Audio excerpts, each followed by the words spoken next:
Green Cooling scores with the 13 Pro-Am Community Rugby League Show. Welcome to another edition of the 13 Pro-Am Community Rugby League Show. I'm your host, Ste Beech, and we've got another packed show for you today. We'll be diving into the heart of the Community Rugby League with all the latest from the Holmen Iggesund Cumberland League. Plus, we'll be bringing you exclusive coverage of the thrilling Cameron Taylor Cup clash between Kells and Wath. Well, as always, we've got you covered with the comprehensive roundup of the Northwest Men's League, the Yorkshire Men's League, and of course we'll round things off with the NCL, bring you all the scores, talking points, and of course player highlights. But that's not all. We're excited to bring you exclusive interviews from Parky as he shares insights from the England Lions U17s tour against the French. So sit back, relax, and enjoy the best of Community Rugby League. And here's a voice you might remember. It's going back a few weeks, but the most well-travelled man, certainly on this table at the moment, it's Parky. He's back. How you doing, mate? All right. Good evening, Steve. It's great to be back, to be honest. You know, I mean, it was, the last few weeks have been, they've been really, really interesting. It was fantastic, first of all, being away with the Community Lions under-19s and being in a roasting hot Serbia, but for one day, the temperatures were nearing 40 degrees every single day. So the fact that those lads performed to the level that they did in the heat, in the conditions, with everything else thrown at them, the food was a little bit hit and miss in the place where we were stopping, and I just think that was just a real team effort for them to beat a much fancied France that had scored over 40 points against professional opposition just a couple of weeks before. And then, this past week, being away with what I consider to be a fantastic group of young players who will make great rugby players, they'll make great people. It has been a real pleasure seeing them. Okay, the results didn't go their way against the France under-17s team, but it begs the question, so obviously over the last few years I've seen a couple of cycles now of teams going through, and France at under-17s level are not to be surpassed. At the moment, it would take a really, really good team to go over to France, or even if they're coming here and beat them, because they seem to be that well drilled, the way that they have their camps, the way that they bring their players together and work with them over a period of time. Obviously, from that under-19s squad that played against the England academy side, the fullback, who was awesome, has signed for Catalan. He's made his Super League debut. So that's the calibre of player that you're talking about. They are with all those top clubs. Got to say, Parky, did you not have when you were out in Serbia, did you not have the feeling of deja vu with the under-19s, obviously from when you were in the same European competition a couple of years back? You know what? Because watching it and the build-up and everything, that's very much how it felt. There was so many flashbacks. Talking from a personal point of view, obviously we lost Gary McMahon in that particular trip, and then later on we lost Logan Holgate. A few months after coming back, and that was after being victorious. So I knew that going out there, it was a tough thing mentally for me to do, because I knew that I would be facing that, and whether I liked it or not, I'd be, like you were saying, comparing, and things would be happening, and I'd be like, this is like Italy, this is like Italy. The feeling that I had, so it was a very, very different trip, but the build up to the final was very, very similar. So it was like I had the pleasure of being in the players' meeting. Didn't get into many of the players' meetings for obvious reasons, to be fair. Obviously players and coaching staff discuss what they need to discuss. Can I just say you didn't get into the players' meetings because they'd seen you try and hit that crossbar challenge? I mean, that was dreadful, but it made my tour anyway. I got loads of stick for that, by the way, all across social media, all different formats. I had to try and redeem myself. So, yeah, there was one bit where they called me up to try and break the deadlock in the basketball that they were having a go at. And didn't you hit the rim though, didn't you? If I did. wrong? It was so close. It wheeled round the rim and bounced out. So I nearly redeemed myself there. But yeah, back to the that players' meeting. They played a few messages for what had been sent in by people involved in rugby league. So there was a message from like Tommy Makinson. There was a message from Walmsley. There was a message from, I think, Shona Hoyle. Oh yeah. And there was a couple of other people that appeared on. I think Paul Couch did one. Alan Coleman did one, obviously as the successful coach from the previous efforts in Italy, and Tony Sutton from the RFL also did a really, really lovely message. And I looked around the room, before this meeting had finished, and you could just see there was something. They'd come together. Yeah. And I looked and I thought, each one of these players, there's something special in this room. That you could feel it. Yeah. And I can't put my finger on it. I can't say what it was. I describe it as the eye of the tiger, but being Lions, that's completely different, isn't it? But it was a real pleasure. So I'm on my way, and there was a lot of nerves on the coach from other people who hadn't been in that meeting. Yeah. And I'm sat there feeling quite confident. Yeah. So coach arrives. It'd been raining, so it was the first time that trip it had rained, and I remembered it had rained for the final. The pitch was wet. There was some biblical thunderstorm that was happening in the background because they were seriously looking at seeing whether or not they had to be stopping the game. They'd had some bad weather at the beginning of the tournament because the USA team had to play. Was it Scotland a day later because they only arrived? Yeah, well, there was a couple of reasons for that as well. To be honest with you, so there was. I think there was a few planes that had to be diverted. Yeah. There was a few issues, I think, as well, quite well publicised issues that didn't just affect flights in the UK. Yeah. They affected flights worldwide. So planes had to be grounded. There was things going on with the Alps. There was a big storm in the Alps, and some people were coming from that way. Yeah. So it meant that there was a delayed start to the tournament, particularly for the American side who played. On the Monday morning, if I remember rightly. So, but yeah, back on the day of that final, when it was raining as well, and I'm looking and I'm thinking, you know what, we'll do this, and then it got sort of 10 minutes into the game, 20 minutes into the game. They're going set for set. They're bashing each other. Any mistakes that are being made well away from the Lions line, and they're able to defend it. They look comfortable defending. They really made that French side work so hard, and then they went in front with that first try from Miller Dalton. Then the goal went over. Then there was the controversial drop goal, which came, to be fair, after the half-time hooter had sounded in the stand, but the referee hadn't heard it. He'd allowed one last play, and Dev Sharp. Well, the ball wasn't dead, was it? At the end of the day. Yeah. Well, that in the eyes of the referee. Yeah. So although they were trying to blow this hooter, the ball was still in play. Dev Sharp drops that goal, 7-0 at half-time, and then.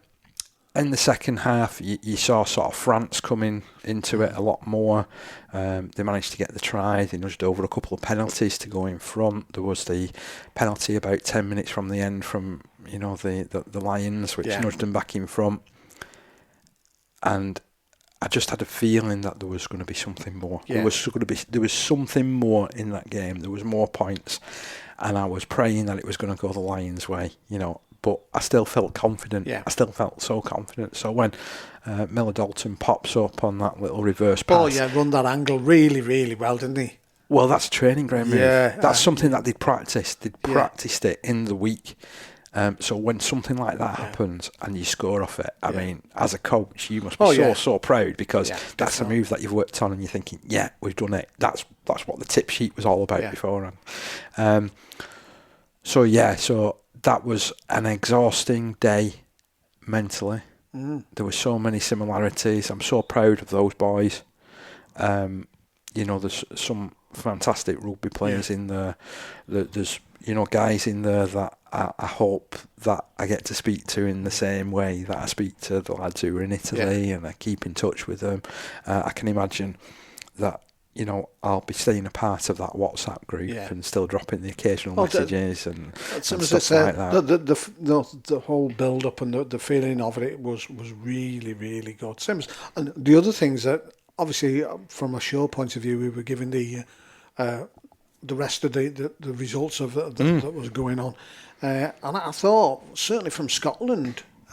They performed well, as the USA as well. Scotland were magnificent. I know after the semi-final that the lads played against Ukraine, I think it was 2/3 of the lads stopped at the ground and they watched that Scotland performance, and it buoyed them.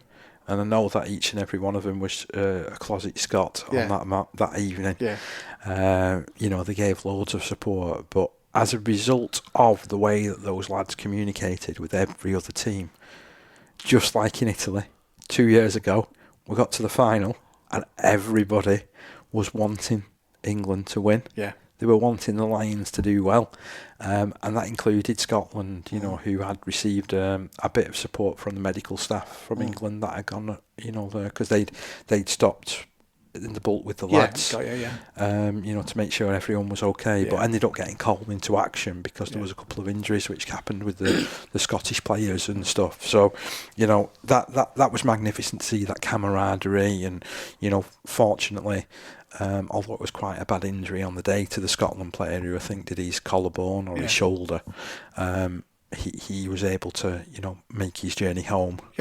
Which is what you want at the end of the day. And I'd seen him a couple of times as well, sort of later on in the week, and asked him how he was and everything like that. But that's what that camp does, because everybody's in that same atmosphere. They're living with each other.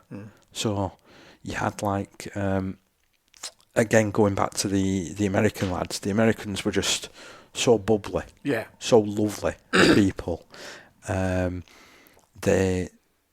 They'd managed to get a guitar from somewhere, and they'd spend their evenings sitting outside the reception area, in the open air, playing the guitar and singing.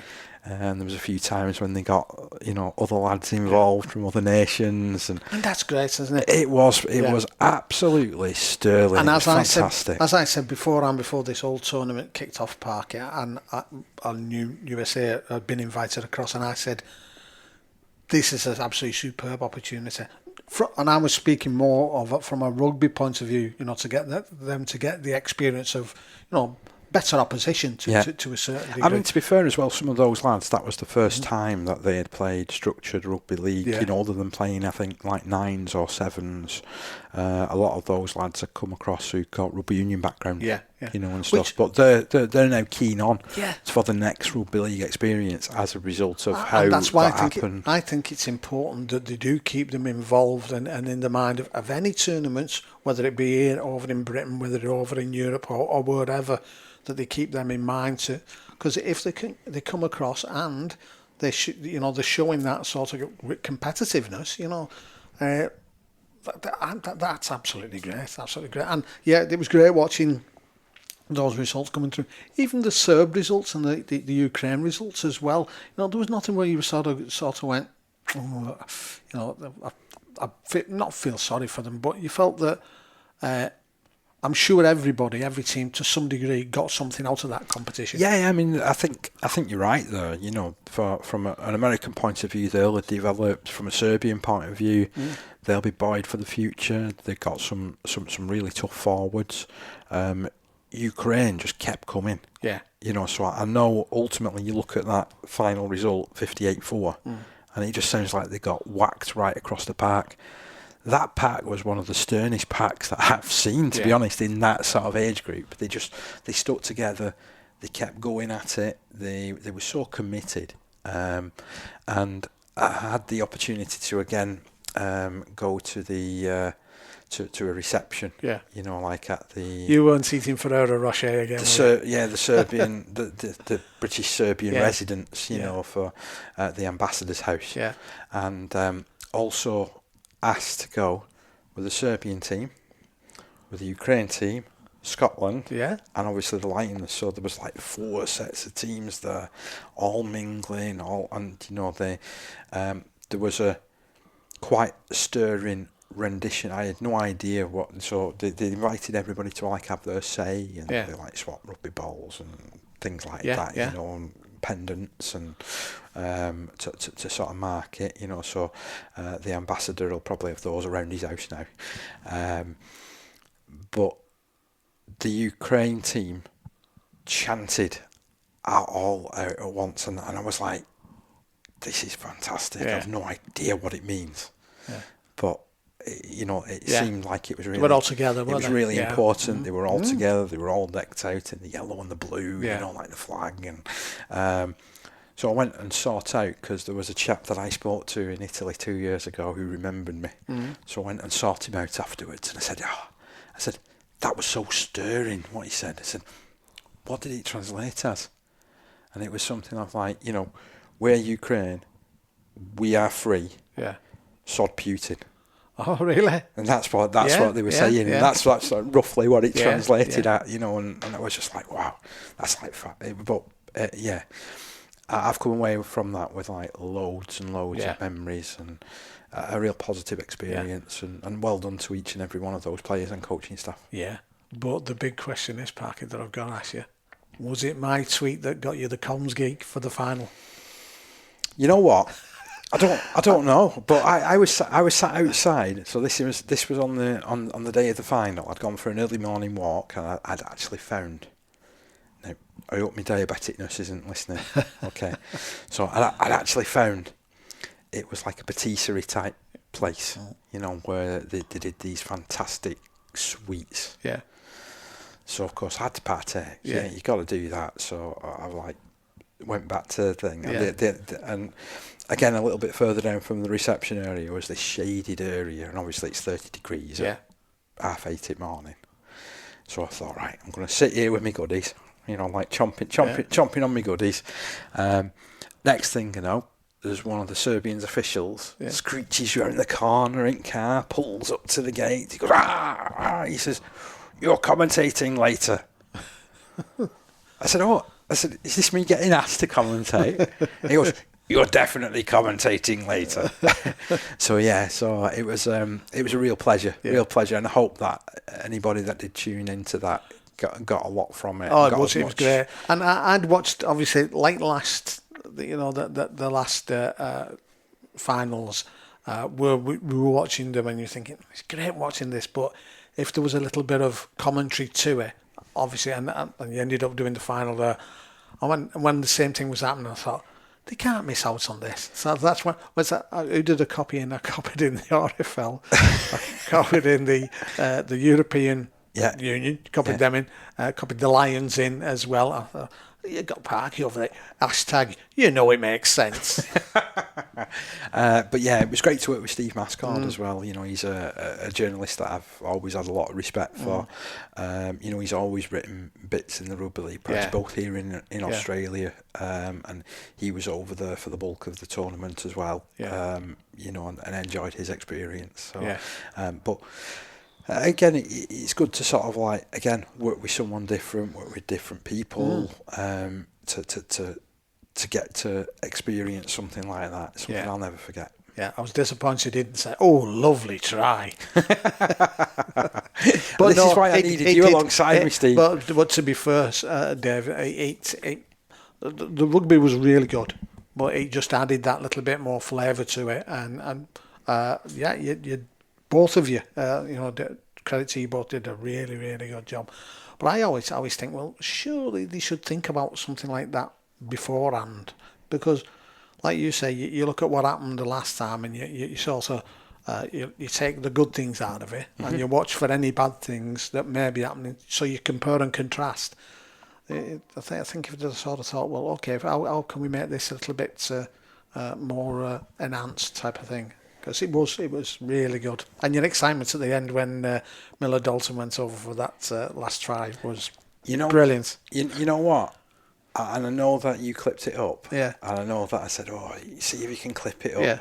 I've not listened to it back. Have you? No, I've Do you not know listened what? to it back. I had that downloaded and done before you even sent that.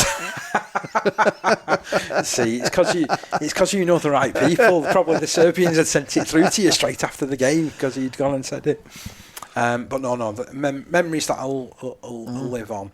And similarly this trip, again, the results probably didn't go the way, but it was just the way that the lads ended up communicated and really being together at the end, So I always find... I'll tell you what, Parky, before we get into that, yeah. we'll talk about that when we go through your interviews. Oh, brilliant. Yeah, So no problem. then we've got the whole thing together. Yeah. But for now, we'll crack on with the... I can never say this. It's the Iggesund Cumberland League. The Holmen Iggesund Cumberland League. That's the one. And Kells A opened up the battle for the Holmen Iggesund Cumberland League title when they beat leaders Wath A 38 points to 18. It was a top performance from the home side, who were established a 20 points to 8 lead by half-time and were able to increase their advantage before the end. The Kells tries came from 2 from Harry Watson, Joe Johnson, Michael Orr, James Ennis and Richard Marr, with goals from man of the match Watson weighing in with 6 and Tony Burns weighing in with 1. Wath replied with tries from Jensen Holstrom, Jamie McAllister, Nat Dugan, Greg Rooney with a goal from Mark Watson. Kells A coach Jonathan Wignall said it was a fantastic turnout for Cameron Taylor Cup, which was respectfully supported by large numbers from both sides. The game was attended by a number of Cameron's family and we're all very pleased to get a win for them.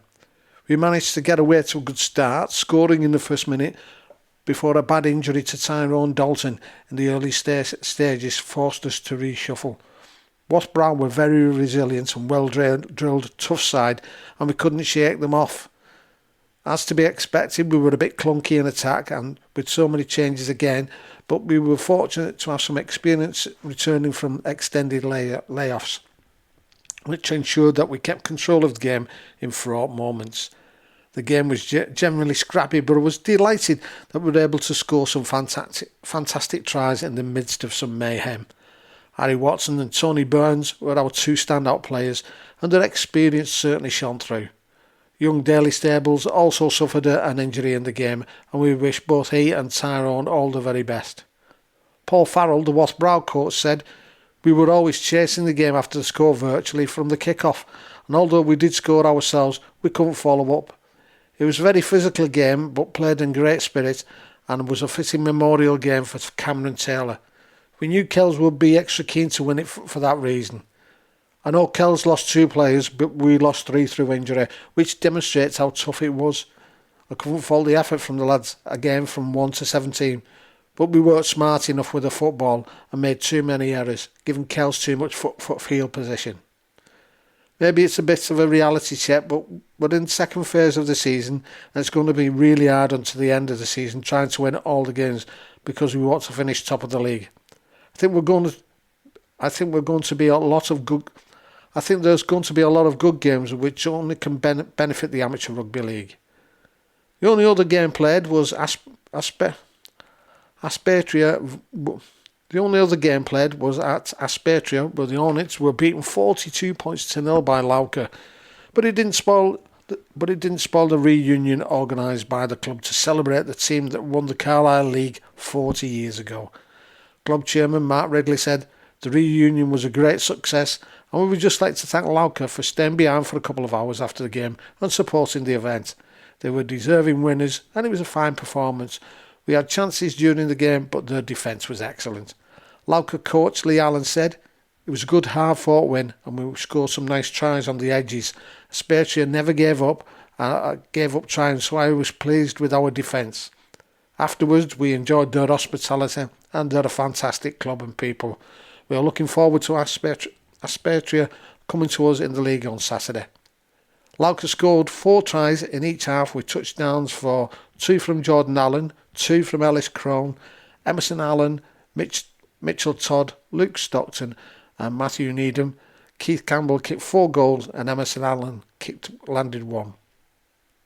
Lauken had led 20 points to 0 at half time and had Jack Murray as the man of the match, while Guy Reid took the award for Aspertia.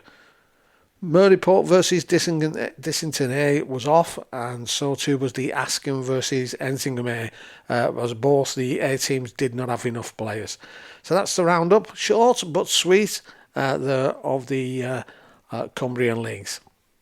Green cooling keeps the 13 Pro-Am Community Rugby League show cool, even when tackles get heated. So let's crack on and see what happened in the Northwest Men's League over the weekend. Kicking off with the Premier Division, Shevington Sharks 8, Ashton Burst 39, Blackbrook 24, Latchford Albion 10, Alton Farnworth Hornets 10, Hurst Finch 46, Oral St James 46, Isham Atoms 18. In Division 1, Hindley 38, Ulverston 18, Wigan St Cuthbert 30, West Orton Lions 22, Chorley Panthers 32, Goulburn Parkside 12, Dalton 24, Salford City Roosters 24, Thatchworth Crusaders A 10, Burntwood Bridge 12. In Division 2, Lee Miners Rangers A 24, Roost Pioneers 36, Newton Storm 16, Waterhead Warriors A 20, Rochdale Mayfield A 8, Highpool Tigers 14. In Division 3, Banky Bulls 24, Cadishead Rhinos 0, Blackpool Scorpions 40, Wigan St Jude's 6, Garswood Stags 28, Higginshaw 10. And in Division 4, Chester Gladiators 20, Langworthy Reds 26, Liverpool Lizards 16, Haydock Warriors 44, Portico Vine 36, Orrell St James A 12. And so the fixtures for this coming weekend, and of course exciting Saturday action begins in the Premier Division with Horrell St James taking on Latchford Albion. Foley Lane, they will face Blackbrook, and Isham Atoms battling out with Shevington Sharks. Over in Division 1, Hindley hosts Thatchworth Crusaders A, while Ulverston meet West Orton Lions. Burntwood Bridge clash with Chorley Panthers, and Dalton go head-to-head with Goulburn Parkside. Division 2 sees Rochdale Mayfield A versus Lee Miners Rangers A, Roost Pioneers taking on Westbound Birds, and Waterhead Warriors A facing Highpool Tigers. In Division 3, Blackpool Scorpions play Cadishead Rhinos, Runcorn Highfield battle Clotface Miners A, and Wigan St Jude's take on Banky Bulls.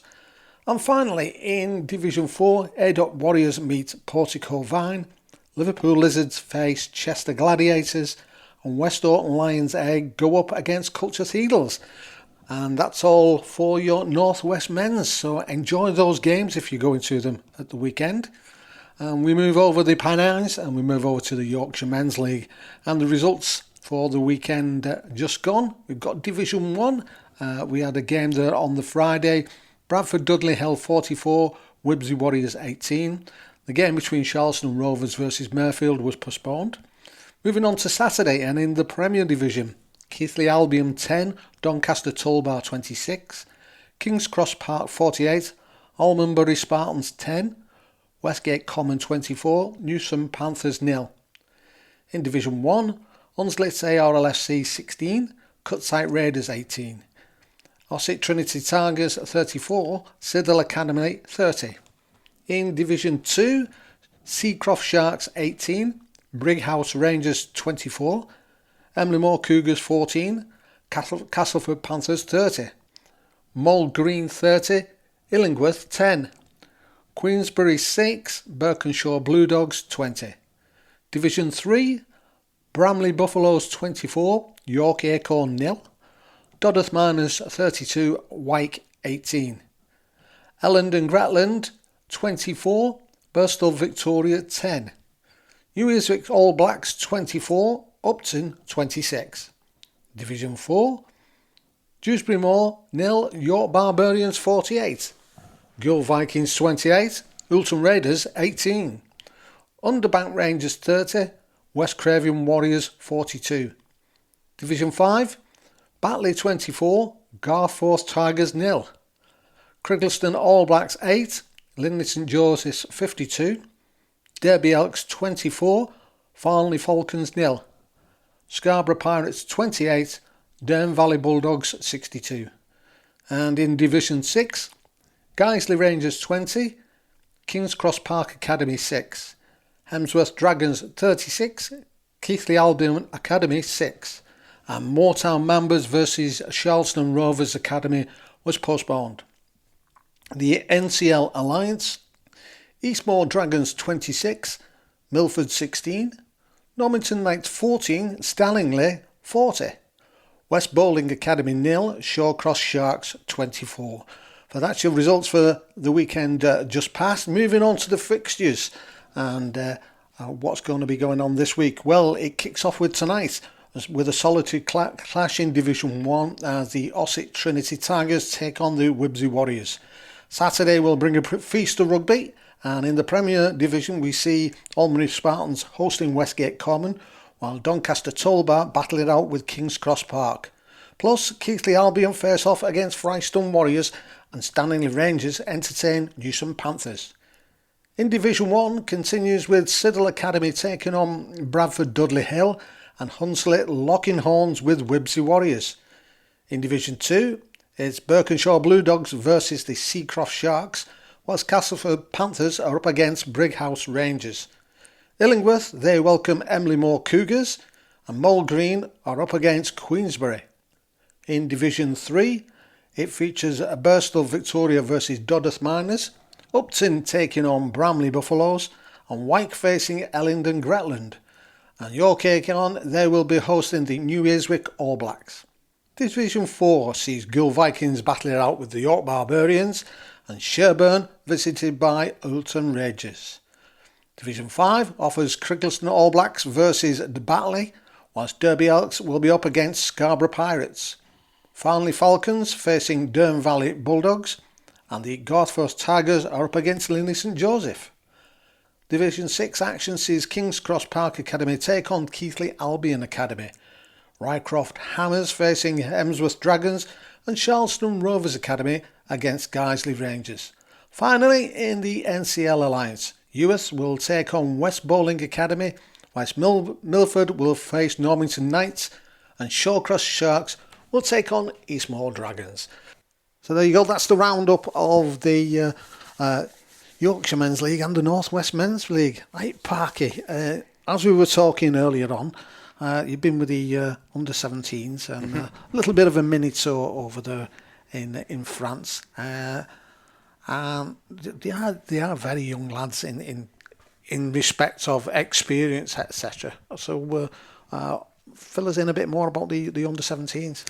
Yeah, I mean, to be fair, I mean, they had to go through like a trial process at the start of the year, similar to what we've been talking about with the under-16s, similar to what was built up when it was the under-18s heading to the under-19s. And then there was a succession of different training sessions that came in on block. I think Stuart was seeing them once a month, so we managed to get 5 or 6 sessions in. After it had all been sorted, and so they all came together, 20 player squad. Yeah. Unfortunately, they lost one of them, Kia, quite early on. Yeah. And unfortunately, they lost Kia. Yeah. A couple of weeks before we came away. He'd done an injury to his arm, so with that he couldn't play. So he became my little media assistant on tour. I gave him a little camera that I took, and he went getting loads of little bits of audio and video of different training sessions and things that were going on. And that really, really made some fantastic content, over the course of that. So I've really got to give him a big thank you. Yeah. You see, there's the other thing, Parky. If you can get, I know it wasn't a massive squad, so a lot of lads, would have got a game in that sort of sense. You know what I mean? Whereas if you have a bigger squad, there's always that chance that there's a couple of lads may not get involved, as it were. But if you've got the chance of doing that with someone, saying that beforehand, anybody that doesn't, this is an opportunity to help Dave doing media stuff or other people, whether it be from a physio point of view, or just so it keeps that interest and keeps that, sort of attention within that player and that squad as well. So they still know they've got some importance and value. Yeah, and the good thing was that the conversations were had, by the coaching staff to the players that weren't going to be involved in the game, because there was going to be a couple of players that were disappointed not to get picked for the very first game. But they were fully on board. They were running water, they were running messages, so they were kept involved in the process. And then as happens quite often, obviously rugby league's a tough sport. Injuries occur, and it meant that there was, an injury which ruled out Lewis Johnson from Latchford,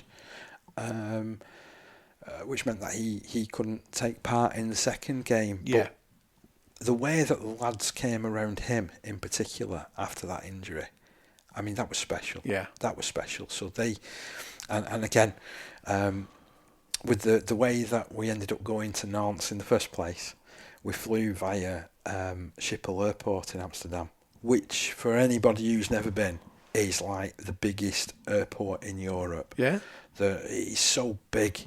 It's like when you're walking through, it's like you've got the Trafford Centre plonked in an airport. There's that many shops, there's that many areas where you can get walking to. If you got lost in that place, there's nobody finding you for a week. It's I can't remember what the film was which had Tom Hanks in, where he was in the airport and he just lived in the airport. That's right, yeah. But I can imagine Schiphol Airport being quite like that, to be honest. So it was like when we were first going over there, obviously everybody's dressed in the Lions gear and everybody's got the hats on, and it's like trying to keep everybody together as you're walking through, and everybody's going through, going getting the passport stamped and all those sort of things all together. Yeah, and we were just like a big conga line at one point, going up and down this thing, and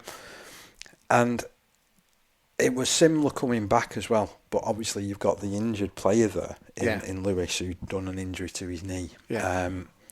So they'd managed to procure from somewhere a wheelchair. I was going to say, I bet they got a wheelchair. So they're wheeling him through, and every time I looked up, there's a different lad who's wheeling him, and then there was always 5 or 6 different players all around him, so they kept him company. That's great, and to me, it's those little special moments that you can take where you think, yeah, these are good lads, these are good people, and ultimately, for me, I think that's the more important thing of the programme. Yeah. So they look forward to like the under-19s, and it gets very competitive at that stage. Yeah. And I suppose in a way, there's a lot of pressure on that team now and the next team, because now England Community Lions have won it twice on the bounce. Yeah. But I think for the rest of the programme, don't get me wrong, results they do matter. They do matter, but do they matter as the very top thing, or do you want to give experiences? So for me, it's about experiences. It's about giving lads confidence. I believe at the moment we're in this process where there's a lot of lads that are coming through the system who've been affected by COVID. Yeah, so they'll have had the education stymied somewhat. So in some respects, some of these lads will either be a bit quieter or they'll not know fully how to behave. Yeah. Plus, you're taking them away from the home environment. So for me, if you can get into those guys' good habits and you start to see those after a week, I think you're winning. Yeah, I agree with you, because at the end of the day, it's a development programme. And I'm sure it's not just for rugby, it's to develop them as human beings, and turn them into decent adults at the end of the day, as well as hopefully good rugby players. But like you say, the fact that they can come away with some, we always say this about creating memories, and that's what it is, isn't it, at the end of the day? So again, this is why, I threw myself out there and did a kicking challenge and failed miserably at it once more. But I won the dance-off. Yeah, I saw that. I think I won the dance-off. So, can you dance like a 17-year-old? It made me feel young again. I'm quite happy. I'm enthused by it. At this rate, I'm wondering if Kudos is still open in Wigan. When they said, can you dance like a 17-year-old, did they miss girl off the... Listen, it's all in the jazz hands at the end. It's all in the jazz hands at the end. I thought, hang on, Strictly will be on the phone, be tweeting you. Don't come to us. Earlier on in the tour, before we had played any games and when we'd been landed for a couple of days, I caught up with Matty Eden from Newton Storm, and this is our conversation. Matty, we're just after the shirt presentation. We're on the day of the game. How are you feeling ahead of it? Are you excited, pal? I'm very excited, but I'm a little bit nervous because you don't know what to expect really. Because the weather is a lot different to ours. It's a lot hot. So just how I can deal with playing in these conditions. I mean, to be fair though, we have stepped outside and it's actually raining for the first time here since we got here, isn't it? Yeah, but it's raining, but it's still quite hot. So it's like that horrible hot when it's raining and wet. And so what sort of player are you? How would you describe yourself? Have you got a role model that you sort of base your game on? I look up to, I used to look up to Sean Lockton when he played. I've just run hard, tackle hard, and I'll just always play my best and try my best. So does that mean you're a Wigan fan as well on the QT? I'm a Wigan fan, yeah. Or maybe not on the QT, but you're proud to be a Wigan fan. How does that sort of fit in? Because you're at Newton Storm, aren't you? I'd imagine there'd be lots of Saints fans there. Yeah, there's lots of Saints fans. How have you found this journey? Because it was interesting when we were in there and they were putting the pictures up of sort of the trials and stuff like that. Did it make you think about how far you've come to get to this point? Yeah, it made me think about all the people that have helped me out on the journey, and just need to make sure that I'm thanking them for all they've done to maybe get to this point. I think that's really good, and showing that little bit of gratitude as well, isn't it? Yeah, it's really good. Yeah, that's what everyone needs to be doing, really. And I've got to ask you about this city, because it's got some fantastic views, hasn't it? We're just sort of 10 minutes from where we're going to be playing at, and we've got whopping great river, lovely views there. But are you one of the lads that's been out on the bikes doing miles and miles and miles? What have you seen? I've seen quite a lot of things, a couple of parks. I've been down the river on the bike, but I tell you what, they do kill your legs, on my calves and thighs, they kill you. Would you like to see these sort of cycle lanes near us? Yeah, because it's a lot easier to ride about. You don't think you're going to get run over, but it's a bit difficult because you drive on the wrong side of the road. So I suppose you're having to look the opposite way, aren't you? Yeah, and it throws you. I suppose last question, sort of how long have you been at Newton Storm and how much have they helped you with your development? I've been there all my life, since I've been playing rugby. Probably about 5 years old, and I've had a couple of coaches, but my coach at this time, Lewis, he's a very good coach and he's helped me a lot to improve and get to where I am now. Right, Matty, I'm going to let you get prepped for this game, so I know that we've got a bit of time off, so I'm going to go and let you enjoy it, and I'll see you a bit later, pal. Alright, cheers. See you. Rugby League's secret weapon, Green Cooling, scores with the 13 Pro-Am Community Rugby League Show. You know what? I got some really, really great feedback after that particular interview. Yeah, well, I actually saw some feedback on the Newton Storm Facebook page about that, because I know they put that clip on as well, and they were saying that that's not something he's really comfortable with doing, and they were really surprised, how he was on that, how well he did, and he did too. It was a cracking little interview, and the coaching staff were saying, how did he get 3 minutes out of him? But it's just what you do. It's just what you do, and Nantes is such a beautiful city. Yeah, there is plenty to do. So as he was saying, there, a lot of the lads found that you can hire bikes, and you pay a couple of euros for the day. Yeah. And you can just ride, so they were doing. You can't do that in Newton. So I can understand why he enjoyed it. Well, that's why I wanted to ask about the cycle lanes. We're doing a public service here as well, aren't we? To be fair, they'll have to be careful. They'll have them cycling around the cricket pitch at Newton Sports Club. So that was ahead of the first test. So this first test, it finished France 40, England Community Lions under-17s 0, and France under-17s they finished in dominant fashion, eventually running 7 tries past the England Community Lions.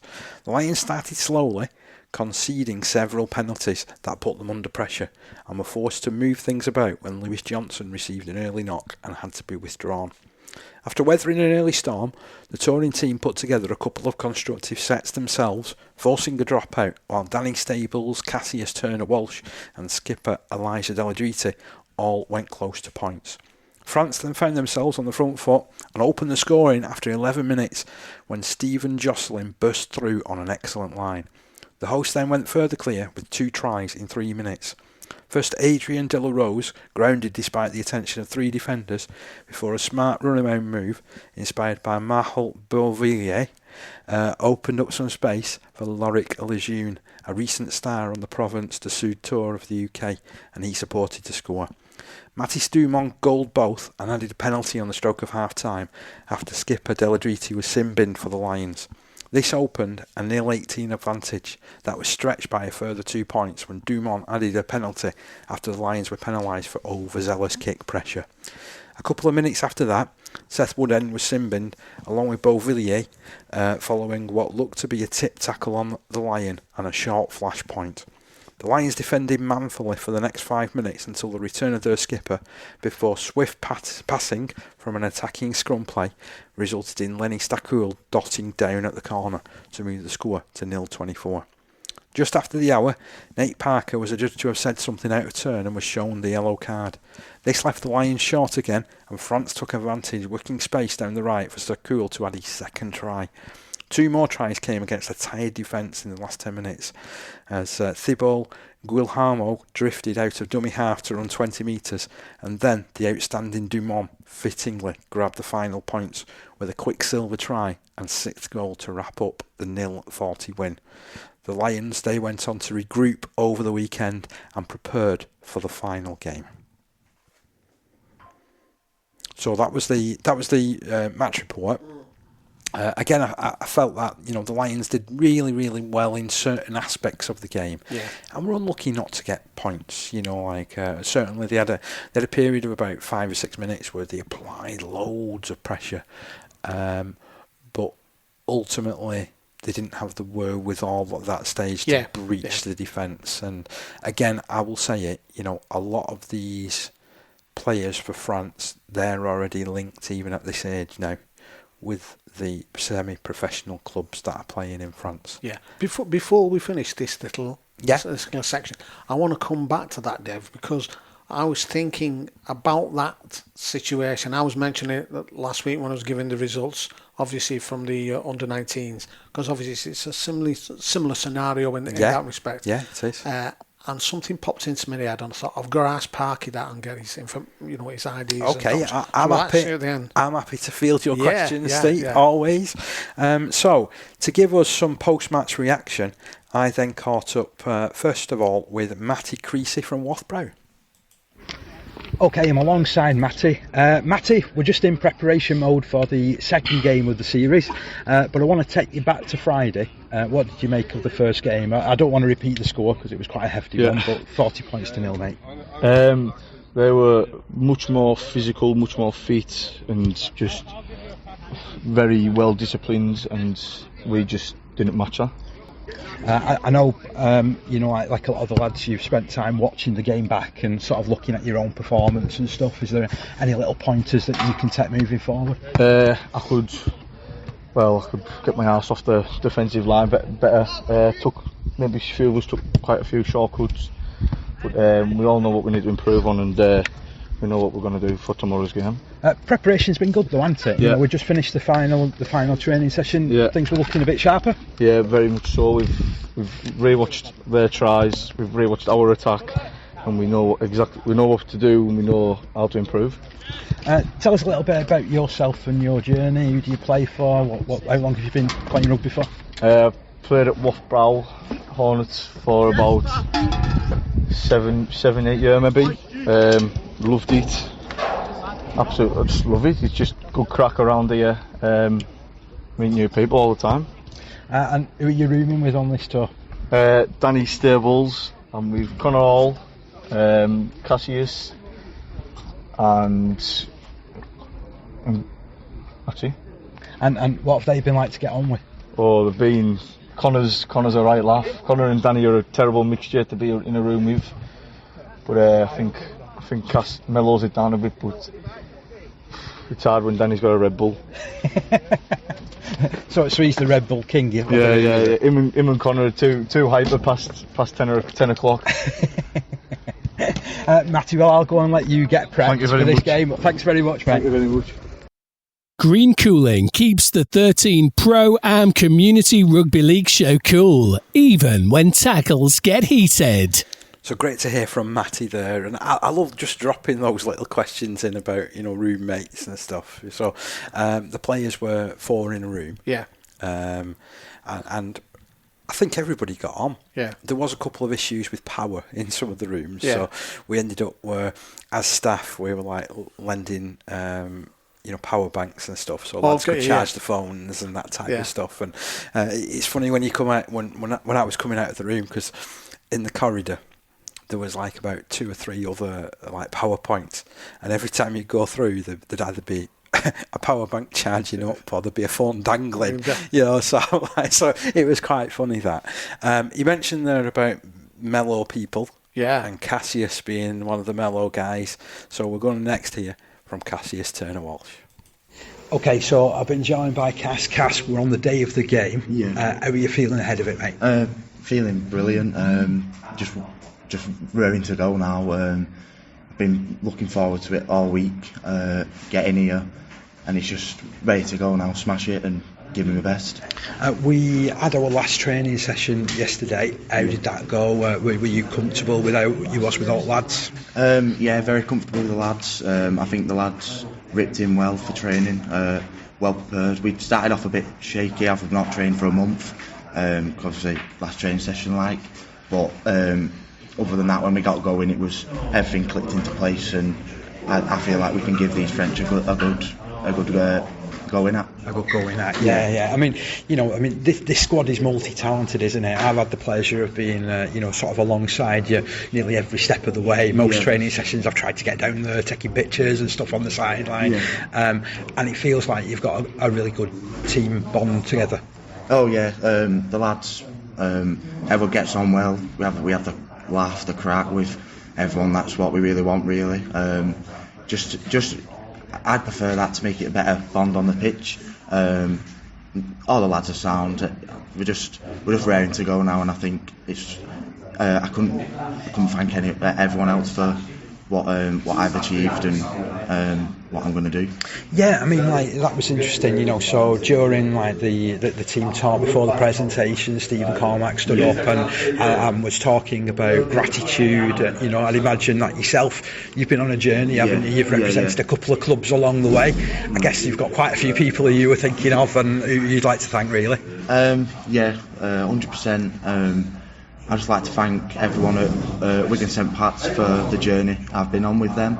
And obviously I was at St Jude's as well, so I thank everyone at St Jude's for helping me along the way.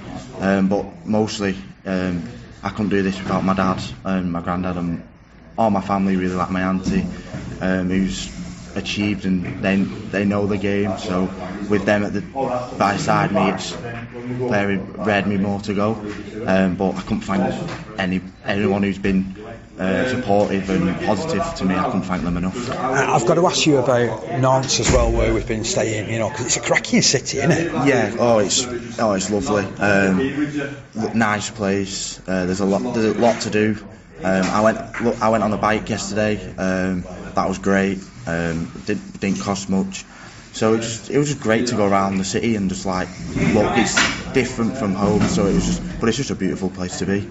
And tell us a little bit more about yourself. So you mentioned about playing for both St Jude's and St Pat's along the way. Yeah. What sort of player are you? What can we expect from you in the game? I'm just a hard player, hard runner, good. I feel I can do a bit with my hands as well, passing wise, but mostly I read the game pretty well. I can see where the gaps are and stuff, and I think I've got a good football brain. But just hard. I'll just play hard, give everything I've got, and just give 100%. Probably 110 really, just to go with it and that.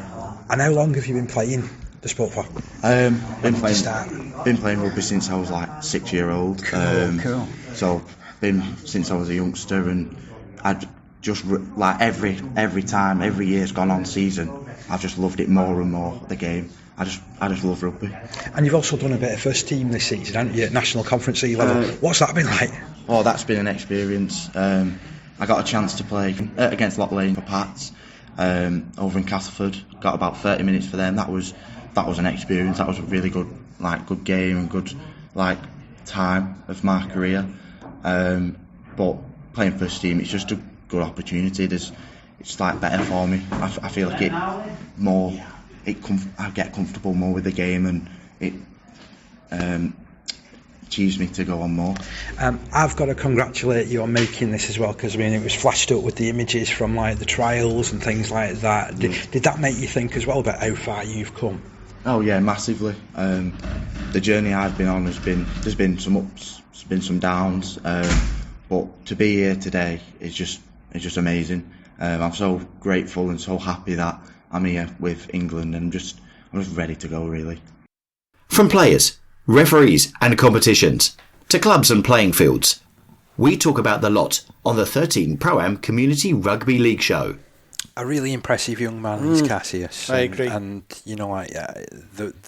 the way that he came out of his shell as we went on along the trip, there is a really, really good soul behind that player. Yeah, you can tell from that. And listening to obviously what the lads had said beforehand about him, he's that sort of the quiet one, as it were. Yeah, in there, he was confident about what his abilities was and what he could do. He didn't shy away. It wasn't boasting in any way. He was just confident that he can deliver what he says. And sounds a lovely lad. And he certainly did. So that set up for the second game, which was played in 30-degree heat. You'd think after a couple of weeks I'd be fed up of all this heat, to be honest. And I think it certainly got to me, this particular game, because just for some reason it just seemed so much warmer pitch side, and it was unrelenting. So it was another brave effort from the Community Lions, and it brought 2 second half tries before they were overpowered for the second time in 4 days by a strong France under-17s in that 30-degree heat in Nantes. Early exchanges were ferocious, with the likes of Matty Creasley, Tom Clark and Matty Eden following the lead of skipper Elijah Deladrite before the French cut loose in the 6th minute with a try wide out on the left from Tom Zitter. The Lions responded with some enthusiastic running from Jalen Conway at the back, with Rio Walker also keen to impress on debut. And despite a promising breakout from France, when the water break came in the 20th minute, it was still 0-4. On resumption, Zitter set up another promising attack after collecting an angled low kick, and the hosts' second scored followed in the 25th minute after a dummy half surge from hooker Marholt de Villiers. Mathis Dumont goaled. A third try followed 4 minutes later on the back of a penalty concession, with the ball whipped right for Mikhail Lalmand-Rabas to touchdown. An outstanding second row Stephen Jocelyn added a fourth French try on the stroke of half time, with halfback Aymeric Papelhau slotting over the conversion for a 0-20 advantage at the break. The Lions came out for the second period with renewed vigour, and it was Captain Deladrite who broke their duck with a rampaging carry that took him beyond 3 players and over the goal line in the 42nd minute. Unfortunately, his conversion attempt went wide, but it was 4-20, and the score gave the visitors plenty of enthusiasm. This was further buoyed when front centre Moulin Teterura was sin-binned. Once again, the Lions tried to go around their opponents, but France launched a devastating counter when the ball was lost, and fleet-footed Tony Laporte scampered away from 30 metres. Tom Clark was then shown a yellow card for the Lions before Conway rang strongly from the back. Matty Eden then broke brilliantly through the middle, and Deladrite unlocked the defence with a grubbing kick left for Joe Griffiths to bounce at the corner, and that closed the deficit to 8-24. Into the final 20 minutes, the visitors continued to battle hard, and intelligent play won a dropout after 65 minutes. Despite some thunderous charges, France held firm and finally broke the defence with wide passing that brought a 68th minute score for Teterura. Injuries forced the Lions to activate their 18th man, and Alfie Milton came on for the last 10 minutes. Eden was then sin-binned for slowing play down, and France took full advantage with 12 points in the last 4 minutes to stretch their lead to 42-8, with Jocelyn's second try and Loic Lejeune crossing the line. Papelhau kicking the final 2 goals. Final score, England Community Lions 8, France 42. And I've got to say, I mean, again, when you see the results, they sound like blowouts, but when you hear the actual match reports, it's one of those where it sounds as though the French, took their opportunities when they got them and were clinical in that respect. They're a talented side, really talented side. The back line just had size to it, so they had Tony Laporte was fleet of foot, really quick. Every time he touched the ball, you got the feeling that he looked like he was going to make a break. Mikhail Alamandra-Bassi was the fullback in the first game, had looked quite sparky. I know he wasn't mentioned in the match report, but some of his carries from the back were tremendous. He was playing wing this time round. Mathis Dumont, who was playing half-back in the first game, was playing fullback. And I've got a perfect picture of him running the ball out from his own in-goal area, where he's then looking to promote and pass the ball in-field to like a support runner. And then, you throw into that the likes of Tom Zitter and Aymeric Papelhau, who didn't play in the first game, and it was really, really good effort. But again, the game was largely won up front. They have an outstanding hooker to France in Mahol de Villiers, he's phenomenal. Yeah. Any sort of gap, anything that sort of drops off around that dummy half area, he's off. He's like a shot. The way that who I would equate him to? I'd equate him to a young Paul Rowley. Yeah. He's that good. I think he's a star waiting to happen in French Rugby League. Yeah. And I look forward to seeing how he progresses. And then off the back of that, you got the likes of Stephen Jocelyn, who had another outstanding game in the back row, punching holes through. Loic Lejeune, who'd been so good for the touring French side that came across, 2 or 3 weeks ago. So, and then they had a loose forward as well, Tom Ponsolo, who was fantastic. Really good, led the side so well. Fair play to France. Sometimes you just got to look and you think, you know what, we've been overpowered here, we've been outplayed. But it was a buoyant performance. Having said that, and to hit back and score those 2 tries, I've got to really, credit the likes of Joe Griffiths, who would never give in. Jalen Conway at the back, who he played for the under-16s last year. So he's come back, he's trialled, he's got in the under-17s. His is a great story. That's the sort of Lions story that I've been loving. Because he's come back. So his experiences last year, he's thinking, I want more of that. Yeah. And he's got the talent, and he's gone through and got the shirt again. You got the likes of Cass, who we heard from, who was running strongly off the bench in this game. Matty Creasy was having a fantastic game before, unfortunately, he was lost to injury. Oling Tyler Cole, lad from Gateshead, he's got lofty ambitions. He's going to go into the RAF later on in the year. Yeah. And he was definitely flying high on that pitch, that's for sure. He was doing really, really well. And then Joe Griffiths, who's already starting to link and being linked with the Salford Foundation and what they've got coming. Obviously, he looks like another player that will go on. So, you look at some of these, and there's guys that I've not mentioned who were equally as good. And I think that, again, we maybe look too much sometimes at the results of these things and not about the journey along the way. And I think these experiences that these lads will have had, I don't know how many of them will have ever played in 30-degree heat before. Yeah. It was difficult being on the side of the pitch taking pictures. That I had to find a shaded spot for the last 20 minutes. Well, it was mentioned there, wasn't it, certainly by Matty, mentioning about the heat. And not being used to that sort of temperatures. And it's development at the end of the day. And as I say, I'm disappointed for them not with them. Yeah. Because obviously a win makes the thing a lot better. It does. But that doesn't... This was an improved performance. Yeah. And, there's a lot that all this squad can be very proud of. Yeah. The fact that they had to, activate an 18th man. So imagine being named as the 18th man. And initially you're so disappointed because you're thinking, I'm not going to get on. And then next thing you know, there's injuries, and you've got to go on, and you're activated. Yeah. So that's a big change in mindset. And fair play to Alfie Milton, because he managed it and he went on. And because of the situation, he only got 12 minutes right at the end of the game. He was great. Yeah, he was great. So all in all, to round up the mini tour, because that's what it is, and that's the only, obviously one of the disappointing things I think.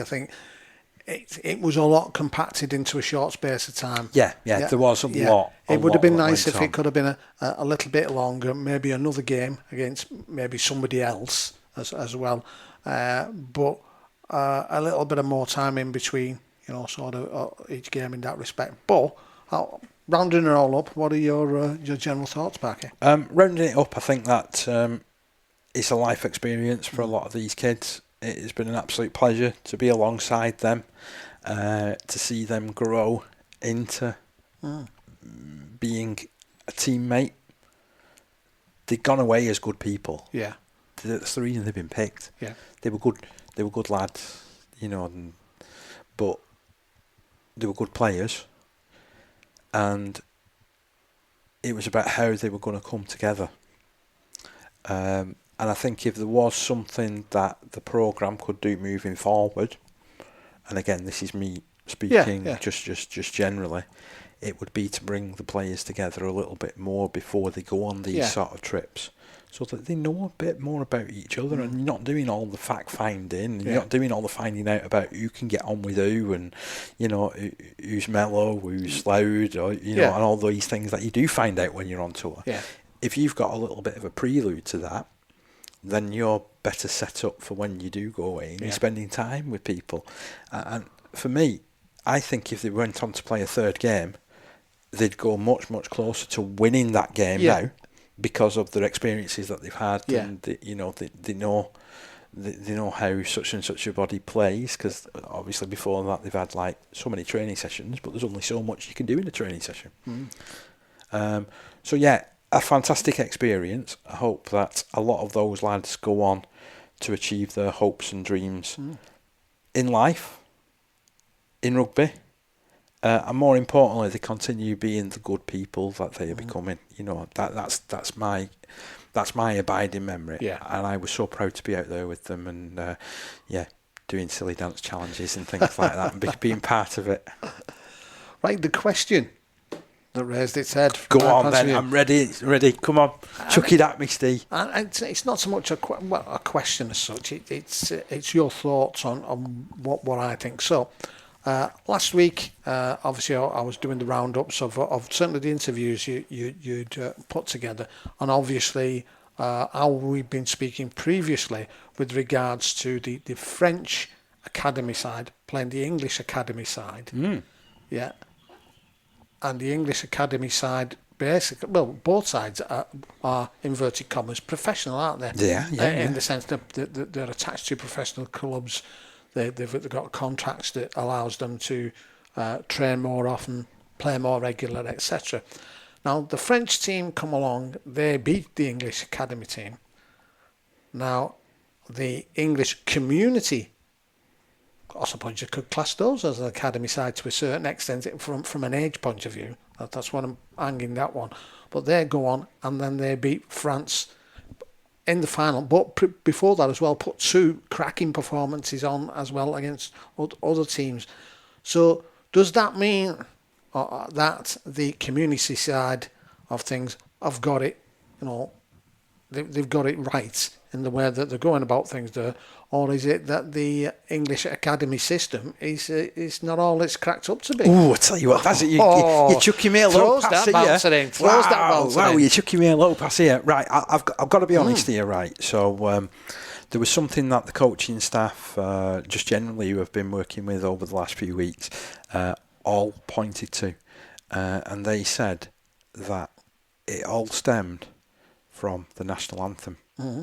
So if you go back through the footage of the England Academy against the France, like under-19 side, and you look at what it meant, singing with pride, France had won that game before they started. Yeah.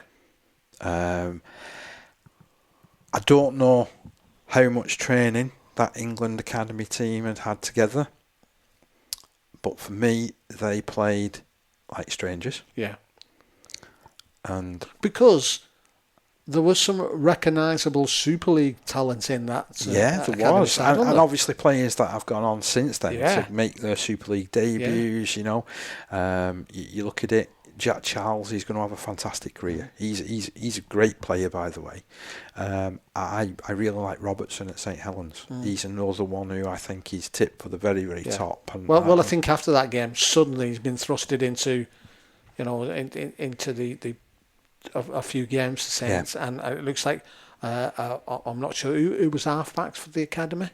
So Charles was one of them who's been playing regularly for Hull over the last few weeks, and I know Farrimond was named in the squad but didn't play in the game because he'd already been elevated into the Wigan first team. He's been on the fringes of that, but I just got the feeling that England Academy did not get their preparation right.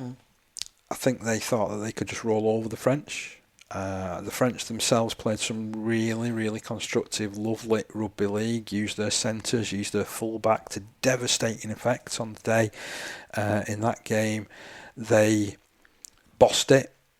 They were tougher in the middle than the England than the England Academy players. I think there is, problems within the academy system. I don't always believe that it gets the best talent. And I know I've put you on the spot there to a certain extent, Parky, but that view that you've got there is not unique to you, because we've spoke to various coaches as we've been going up and down this community game that we've been covering for the last couple of years. Yeah. And we've had the same conversations, haven't we? I do want to say, though, that there's a lot of lads that get to the under-19 situation of the England Community Lions, and they've been overlooked. Yeah. Or they've been through scholarship systems and been spat out the other end. Yeah. And the reason why there's so many of these different age groups for the England Community Lions programme is to catch the players so that they don't go and turn their backs on the game. They can still have tremendous experiences in rugby league. They can still become the finest of people. They can get to travel. They could end up with a passport like mine with so many different stamps in and stuff. And that is a fantastic life experience.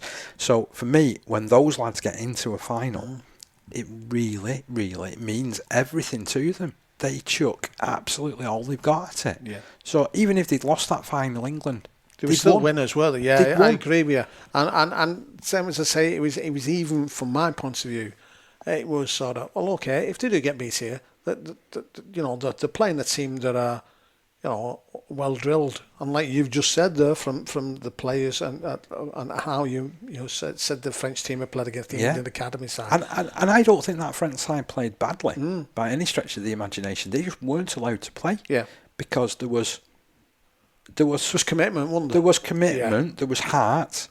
It felt like I was watching that game again, where there was just something else involved, and they became more than the sum of what was on the back of the jerseys. It was strange what you're saying there about the French outdoing the English in the academy in the national anthem.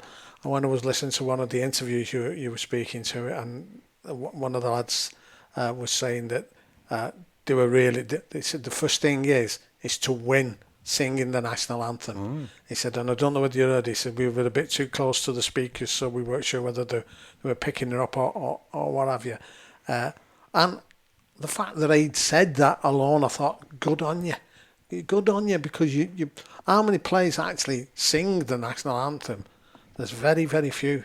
And I think that is a starter. That's a starter for 10, isn't it? Yeah, you know what definitely. I mean? You do that, it shows that you're together. I know some people say, you're expending your energy by putting all that into the national anthem. Not necessarily. Surely, if you're doing that, you're straight away you're getting your endorphins are up because you want to get it because you're a heightened passion, aren't you? Straight away. I will also say as well that from a French preparation point of view, do you know when they arrived in camp? Have you any idea? No. Have you heard anything? No. So they arrived on Tuesday. Yeah. To play a game on the Wednesday in the semi-final. So, like everybody else had been in camp since, as the Community Lions, we've been over a few days. We played a warm-up game against the under-21 Serbian side, which featured a lot of players that played for Serbia 2 years ago. Oh, I see, yeah. So that was good. It was nice to see some of that development as well. And the lads had a really constructive performance there. Pitch side on that day, it was over 40 degrees. Yeah. It was absolutely roasting. I have never been in hotter conditions. There were players who were coming off the field saying that the boots were starting to melt and that the feet were burning. Yeah. It was that hot. They'd got like 2 tubs of ice baths that the lads were going in to cool the temperatures down after that game, and they were on hand again for the semi-final and again for the final then. So France had come from that where it was a fantastic performance to win the game in the way that they did, to play the sort of rugby that they did. They were going to be a top of the ground team. Yeah. But for me, I don't think they respected the rest of the competition quite as well as maybe they should have done. Yeah. So they didn't have all. So granted, they might have had some fantastic preparation done somewhere in France, but it wasn't done in the conditions in Serbia. So obviously they're coming up against a heightened Scotland team. Scotland always play for the badge. Doesn't matter what the sport is. If they were doing tiddlywinks, it'd be the most competitive game of tiddlywinks that you'll ever see. And Scotland shocked them. And France just fed off the mistakes to win that game. We could have been talking about a whole different final. It could honestly, it could have been Scotland. I was going to say Scotland versus the England England. Community Lions, which would have been absolutely fantastic, you know. But fair play to France. They proved the worst. They got through that challenge. But again, I don't think they were quite as well prepared. Perhaps they'd fallen in love with themselves with the way that they played. I mean, it's a notable performance that to beat an England academy side. But yeah, I think that there are deficiencies in the academy structure. I think it goes deeper than that. I'd say it comes down to things like scholarships. Yeah. Why can't you still carry on playing with your team? Why do you have to go into a camp? Well, this for me, why do you have to give everything up? Yeah, Because at the moment, from an England Community Lions point of view, if you go and say, right, I'm going on a scholarship with Leeds, you can't play for England Community Lions then at that particular point. Well, the thing is, it just shows that the Community Lions have put together a structure that has managed to win back-to-back European championships at that age group. So they must be doing something right. That's what I'm saying. So why is, like you've just said, why is there this clamour? And I totally agree with you that we take your best players away from you when they can wait as well. Yeah, because now. For the younger age groups, we've got the under-16s that finish all their games come Saturday. Yeah. There's still sort of 6, 7, 8 weeks left of a season. Yeah. So why don't the pro clubs come in at that particular point and then start talking to the players and then start giving them the experience at the end of a season? Why do we have this scholarship system that takes players away from the chance of representing their country? And I don't blame the players. I don't blame the parents. No. If Leeds or St Helens or Warrington or Wigan or anybody like that knocked on the door and said, you know what, we've been watching your Tom. Let's be honest. Fantastic. You're talking to lads there. You're talking to Cassius and both Matties. And when you ask them when did the rugby league start, you were talking like 5 and 6. Yeah. So the goal would probably be, I want to play professional rugby league. I mean, I think it's only later on that may drift for anybody if you feel that I don't think I am good enough, but I enjoy playing it. So playing that community is enough for me. But you've got these lads who, same as you say, given the right instruction, given the right guidance, great players, and we know from you speaking to them that they're great human beings. And it's a strange situation. But that was the question that came up, and you weren't here to ask. You see, and I thought, okay. I've got to try and remember this one. So because I thought straight away, well, hang on, is one better than the other? Is the academy system wrong? Because as I say, we've discussed this on and off. I don't know whether it's wrong. I just think professional clubs should be a bit more respectful of the community game, because without those lads, without those girls that we've now got out there that are playing rugby league every weekend, without the parents who show the commitment to get them everywhere, what then happens at Wigan, what happens at St Helens, what then happens at Leeds, Warrington, Hull Kingston Rovers. I could go through and name every Super League team and the teams right around the country. It doesn't happen. It doesn't happen without that, and I don't think enough respect is paid. And sometimes I feel that there is there's lip service that is paid to the community game when there should be respect. I agree. So huge part there, mate. Really, really, really good. So to round off the under-17s tour, I caught up with Stuart Simmons. He was the coach, and this is our conversation, strangely enough, held in an airport. Okay, this is becoming quite a habit. I'm sitting here in an airport and I'm interviewing a head coach. This time round, it's Stu Simmons. How are you doing, Stu? You okay? Yeah, very well, thanks, Dave. You? Really good, really good. So we've just finished the tour with the under-17s, 2 games in France. How do you reflect upon it? It's been great. Obviously, the score lines haven't gone our way, which we knew coming out here was always going to be a tough ask, and we kind of forget sometimes that they are community lads. They are from community club background, playing up against the best French internationals who are academy lads. So we do forget that at times, but for me there's been a massive improvement from day by day. We've seen a big difference in the lads, their attitudes, how they conduct themselves on and off the field. So for me that's a positive, and something that this programme is really good at. So it's improving lads, developing lads. But it would have been good to get the win, or at least a win, but for me they've done themselves proud, they've done the families proud, and obviously the club's proud back at home. I think you've hit it on the head there, because for me the Lions programme is all about developing good people first and foremost. Yeah, absolutely, and that's our big focal point in everything we do, is making better people and better players. So the lads have grown into that, the standards that we've set them, and how they've moved on now has been fantastic. You see lads cleaning up after themselves, challenging other lads if they're in the wrong, or so that's good from us, good from them as well. So hopefully they continue on, which will set them in good set from on and off the field, whatever they choose to do in life. And hopefully, because of the journey that they've been on, the fact that they've all been together, they've all gelled as a group, they'll want to come back and maybe trial again next year.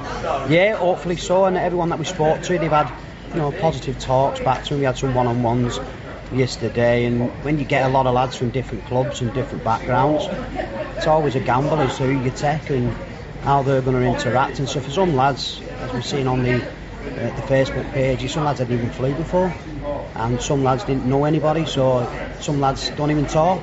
So when you've got parents coming up to you about a lad who's potentially doesn't speak but then does a 3-minute interview with yourself, Dave, and it's stuff like that, what you do behind the scenes, that makes the lads come out the shell. And the dads and parents coming up saying, I didn't even know how Matty could talk, and stuff like that. That for me is fantastic, and that's what the group of people we've got here, the staff, that's what we try and do and push lads. It's all about challenging them, getting them out the comfort zones, and a lot of them, it's been a big ask, and some of them haven't even been away from the parents for a long period. So for us it is a challenge, and you're constantly checking up, making sure everything's good, but ultimately it's all about the players, it's all about improving them and developing them. Let's reflect on the 2 games. So the first one, in my opinion, it was a bit of a baptism of fire. For a good 15-20 minutes it was very, very competitive, and then unfortunately a few mistakes crept in, a few penalties, heavy penalty count, different interpretations of rules, all things that you get to contend with on foreign soil, I suppose. Yeah, it was tough for lads. I mean, the game itself was a lot quicker than what they're used to. The physicality was a lot more than what they were used to, but for 17, 20 minutes we was in the game.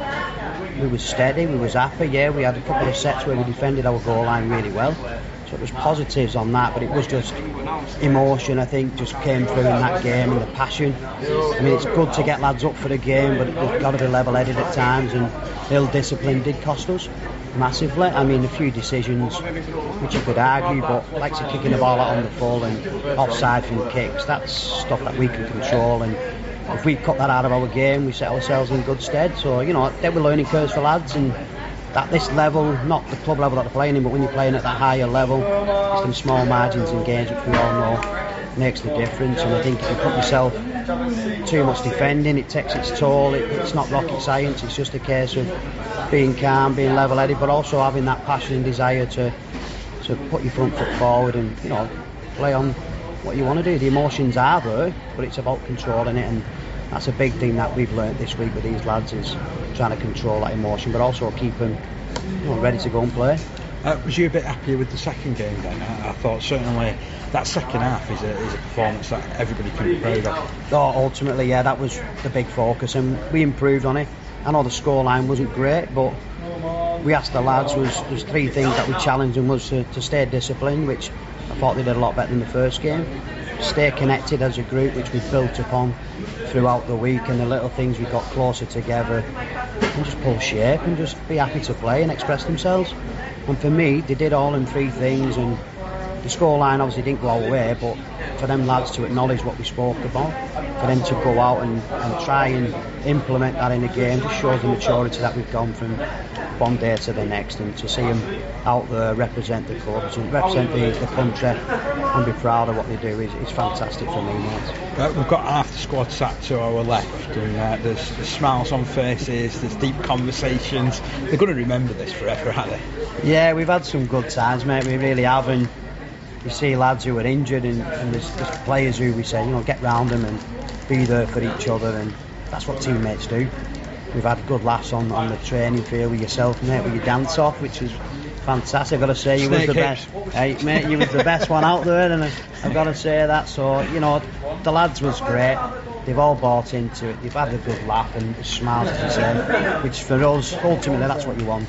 Them bonds for life, the memories, and these are what tours are about. Yeah, it's not about the score lines, it's all about the development of these players and how well they've come out. And when you get lads who talk and don't talk, lads who's never flown before, lads who don't normally gel, this is what it's all about, mate. And I've got to say as well, Nantes, beautiful city.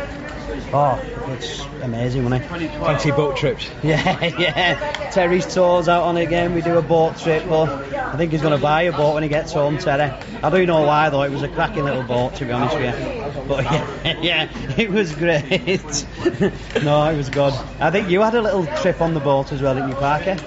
Only a little one. Yeah, I didn't stay on very long. Yeah, you kept going on about some swing, but I don't know. You won't see me on a swing? No, I think he had one too many that time, but yeah, Terry's a legend, and all the staff, mate, everybody who's took part in this, Martin, yourself, Terry, all the Johnny Dowell has been absolutely fantastic for the group as well. He's kept them lads together, and obviously the management group as well, but as a whole it's been fantastic. The physios, everybody, I can't thank everybody enough, mate, and making this tour such a memorable time for these lads.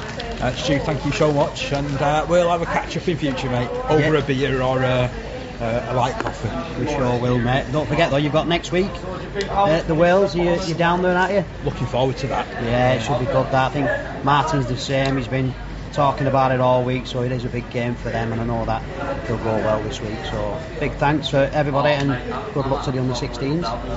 13 Pro-Am Community Rugby League Show, discussing the greatest game at all grassroots levels.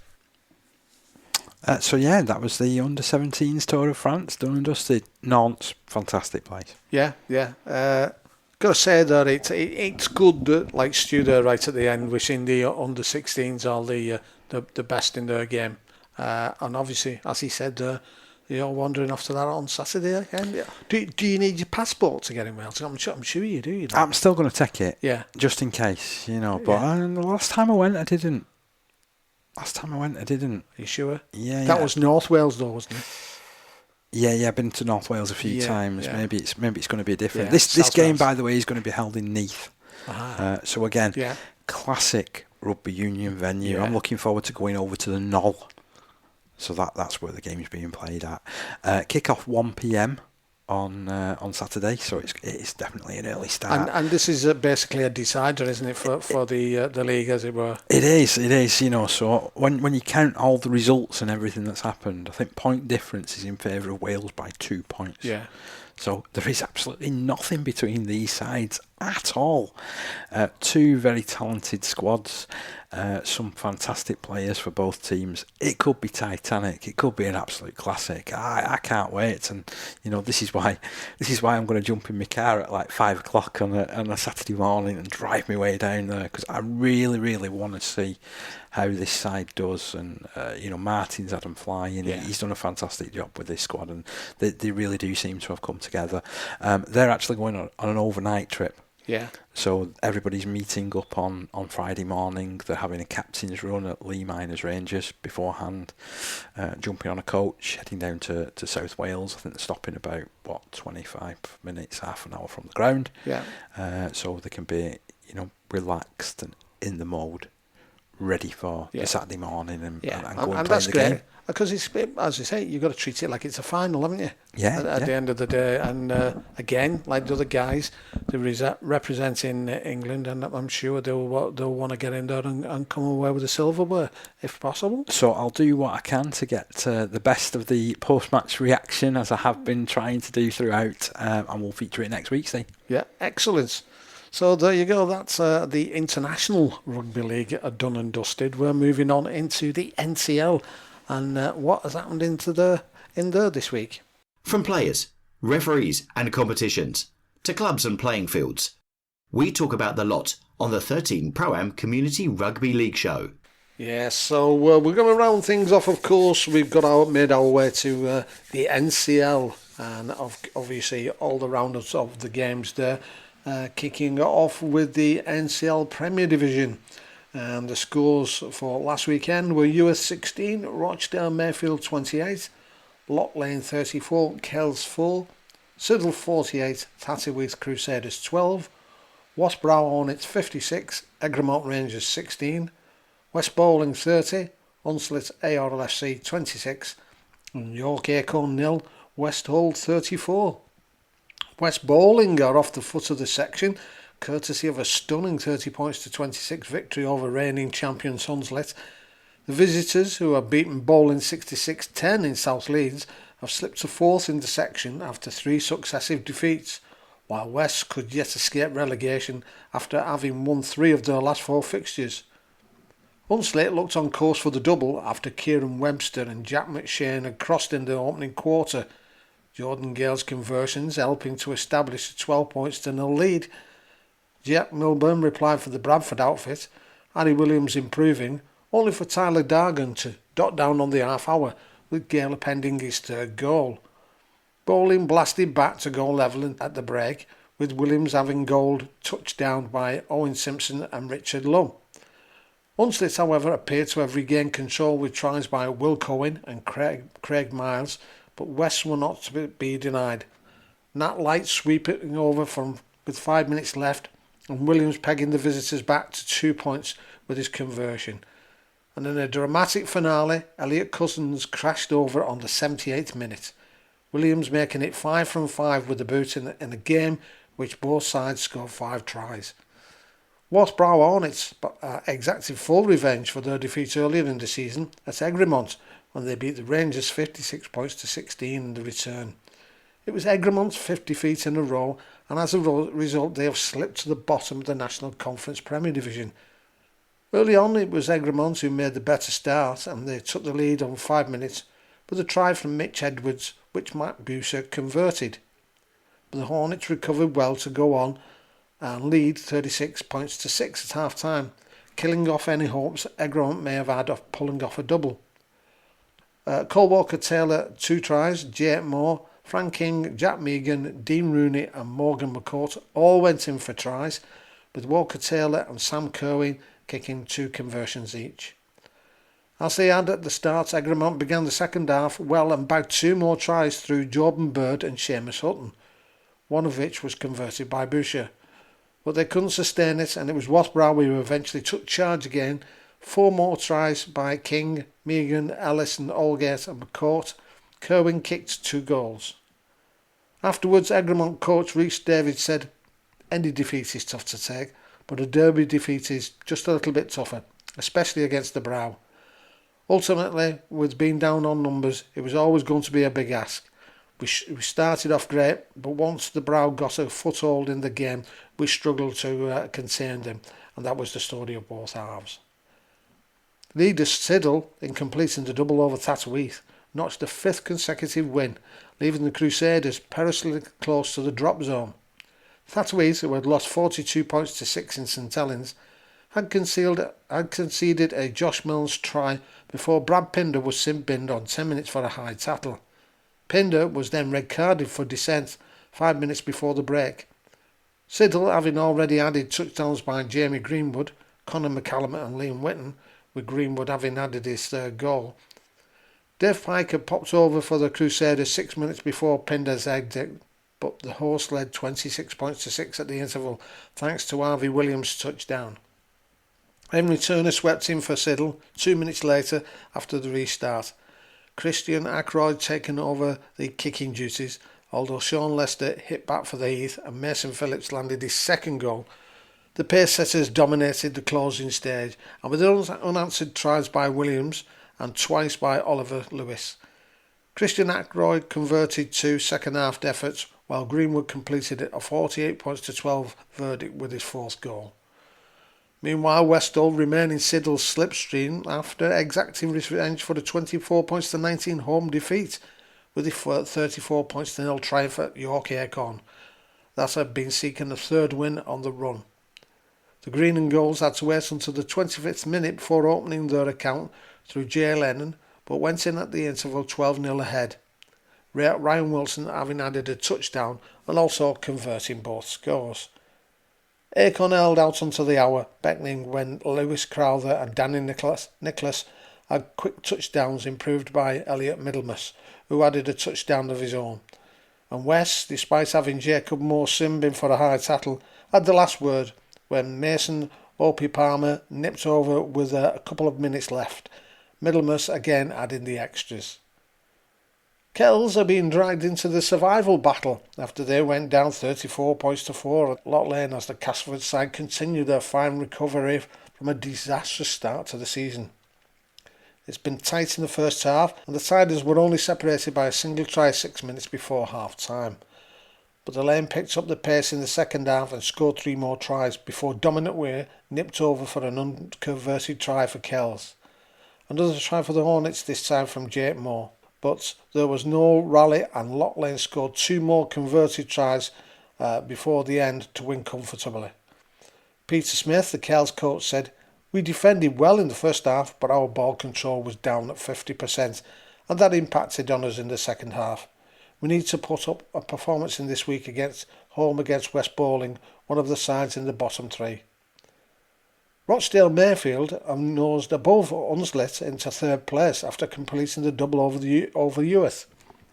Mayfield had prevailed 30 points to 14 on their own patch and didn't take the lead until 7 minutes into the second period, when Dakota Tolhurst broke a 10-10 interval deadlock.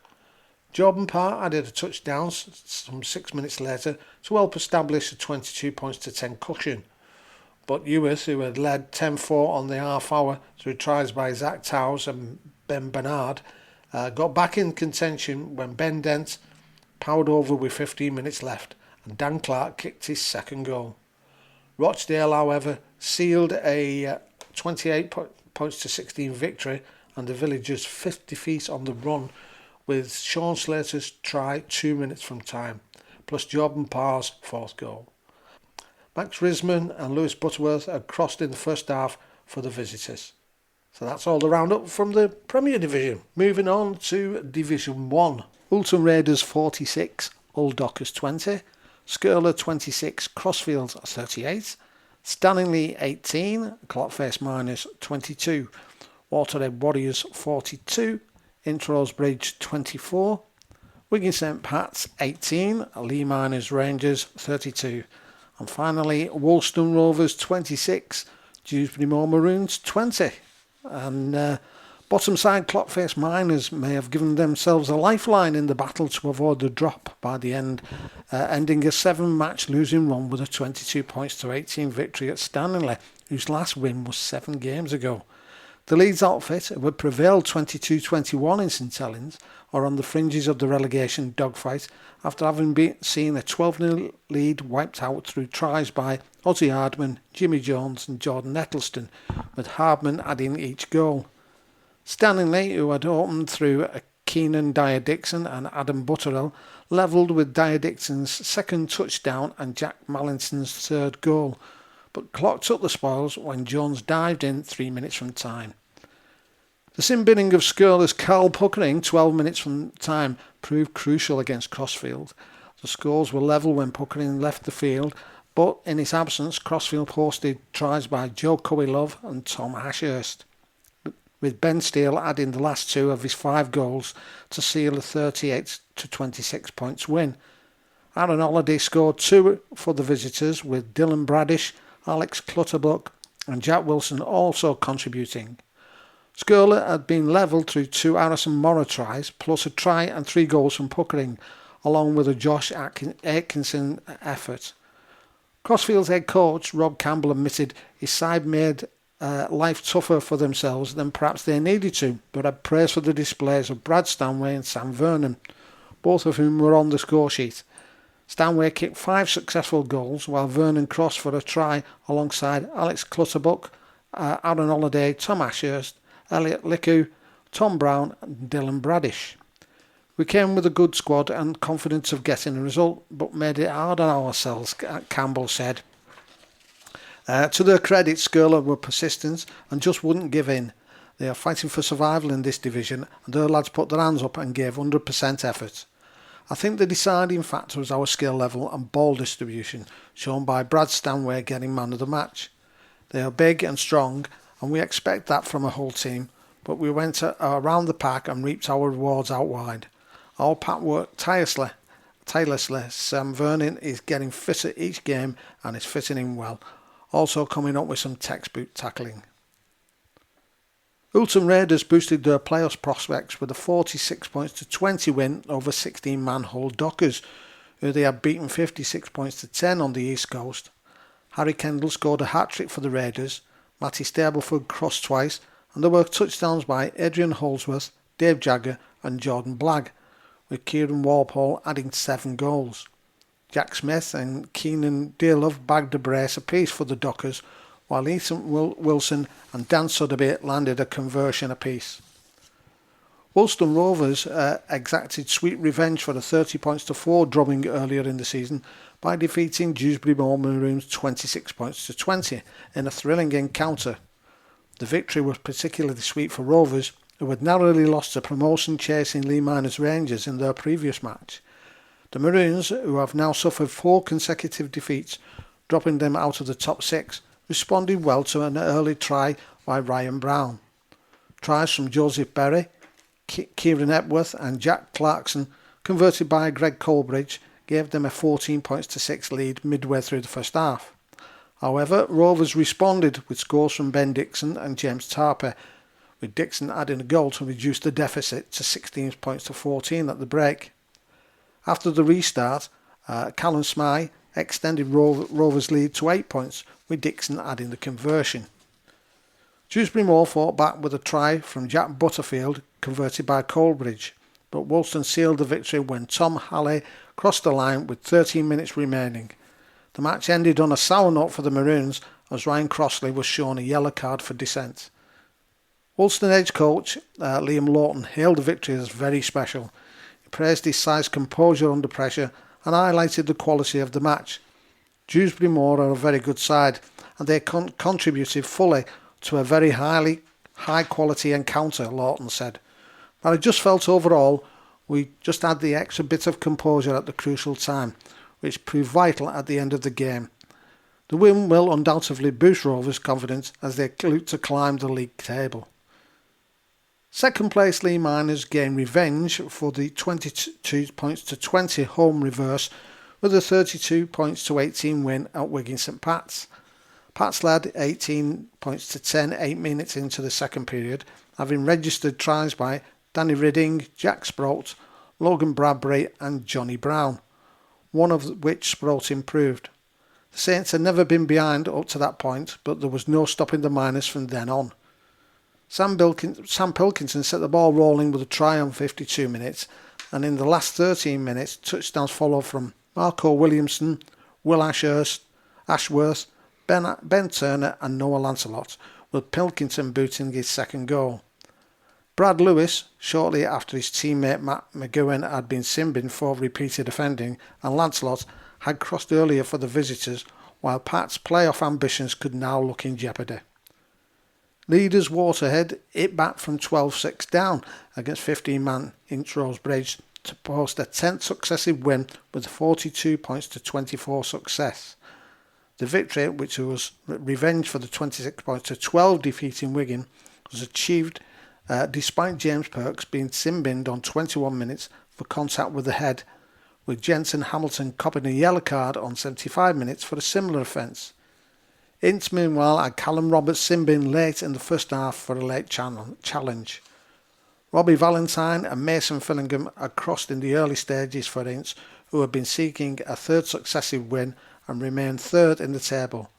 But the Bridge were 42 points to 12 adrift before Jack Morrison and Kieran Ettleston claimed late consolation tries, with Valentine completing a four-goal contribution. Perks and Phil Joy crossed in the first half for the Warriors, and Brennan popped over early in the second period, and Harrison Dodd garnered 4 tries in the second half. Brennan totalled 7 goals. So that's your roundup of Division 1. I'll tell you what, Parky, I went over to the Woolston game against Dewsbury Moor, because obviously we were at St Pat's when they played Dewsbury Moor. Obviously, with it being just round the corner, thought I'd go and see that one. Hadn't seen much of Woolston this season.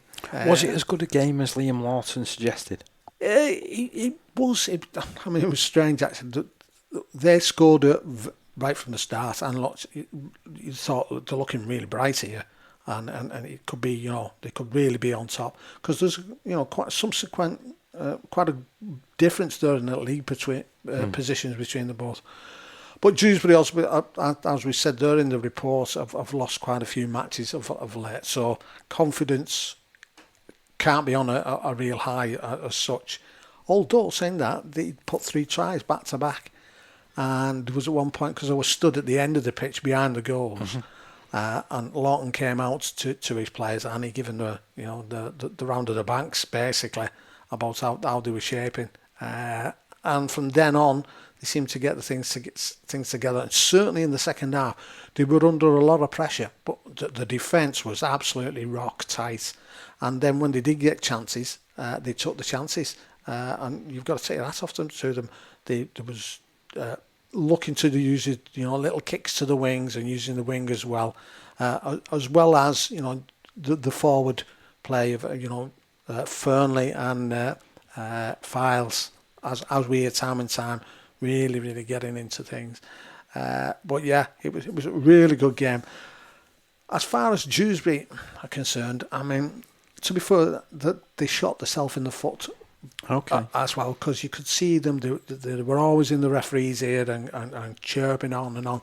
And I think when you start to do that, I suppose looking for excuses is the wrong phrase, but basically your confidence is down. It looks as though you're relying on the referee to get you up the pitch as well. Mm-hmm. And they were good enough. Certainly in that second half, some of the rugby they were playing to spread the ball from left to right, even changing direction, the mid pass, etc., and pushing it back the other way was outstanding. And you've got to take your hat off to Woolston, for defending that, because it was difficult. And I'm sure it'll be one of those things where Dewsbury will go out, they'll win a game, and they'll get that momentum back again. Obviously, the sin bin in there at the end for descent, it was on the 79th minute, so it was pointless to a certain degree. But the referee was very tolerant. And yeah, it was a good game all round. So that is Division 1. Moving on to Division 2. We've got Barrow Island 18, Pilks Rex 30, Dewsbury Celtic 14, Thornhill Trojans 18, Ellenborough Rangers 12, Millham 34, Myton Warriors 34, Oldham St Anne's 22, Shawcross Sharks 26, Normanton Knights 10, Wigan St Jude 64, Saddleworth Rangers 4.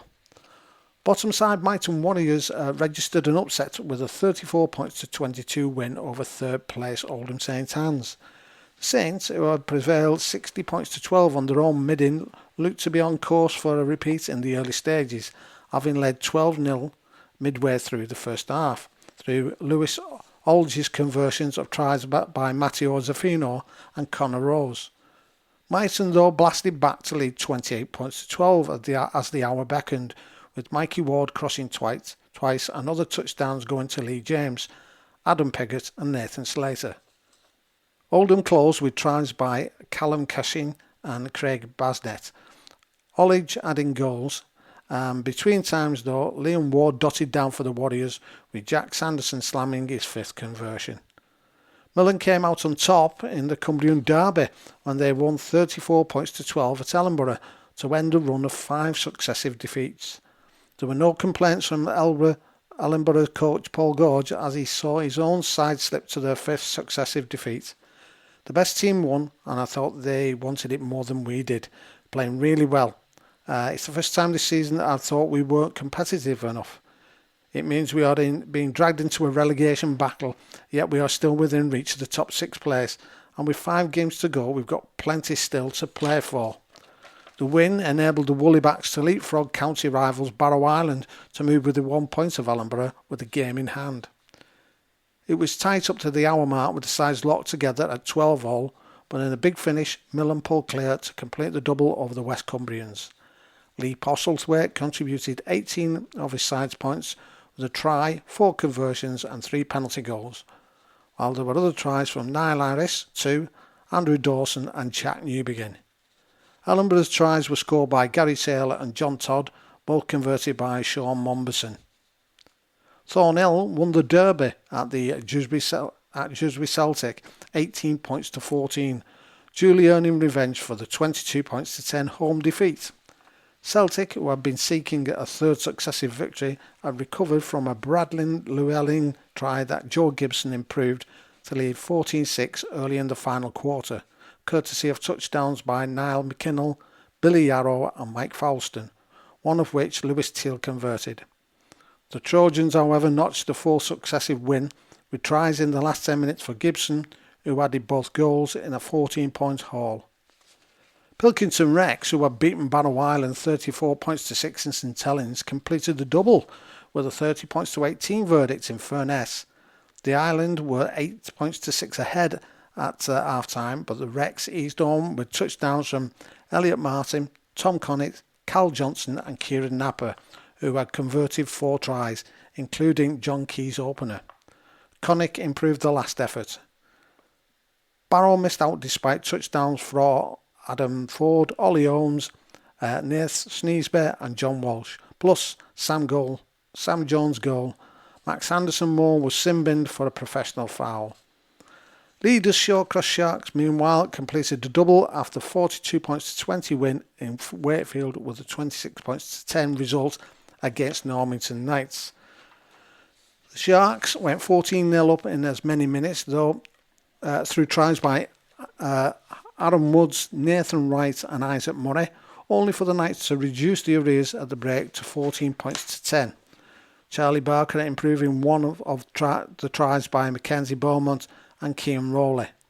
Shawcross, however, secured victory with tries inside 8 minutes of the restart from Tom Ashen and Deck Tomlinson, the latter adding the last 2 of his 3 goals.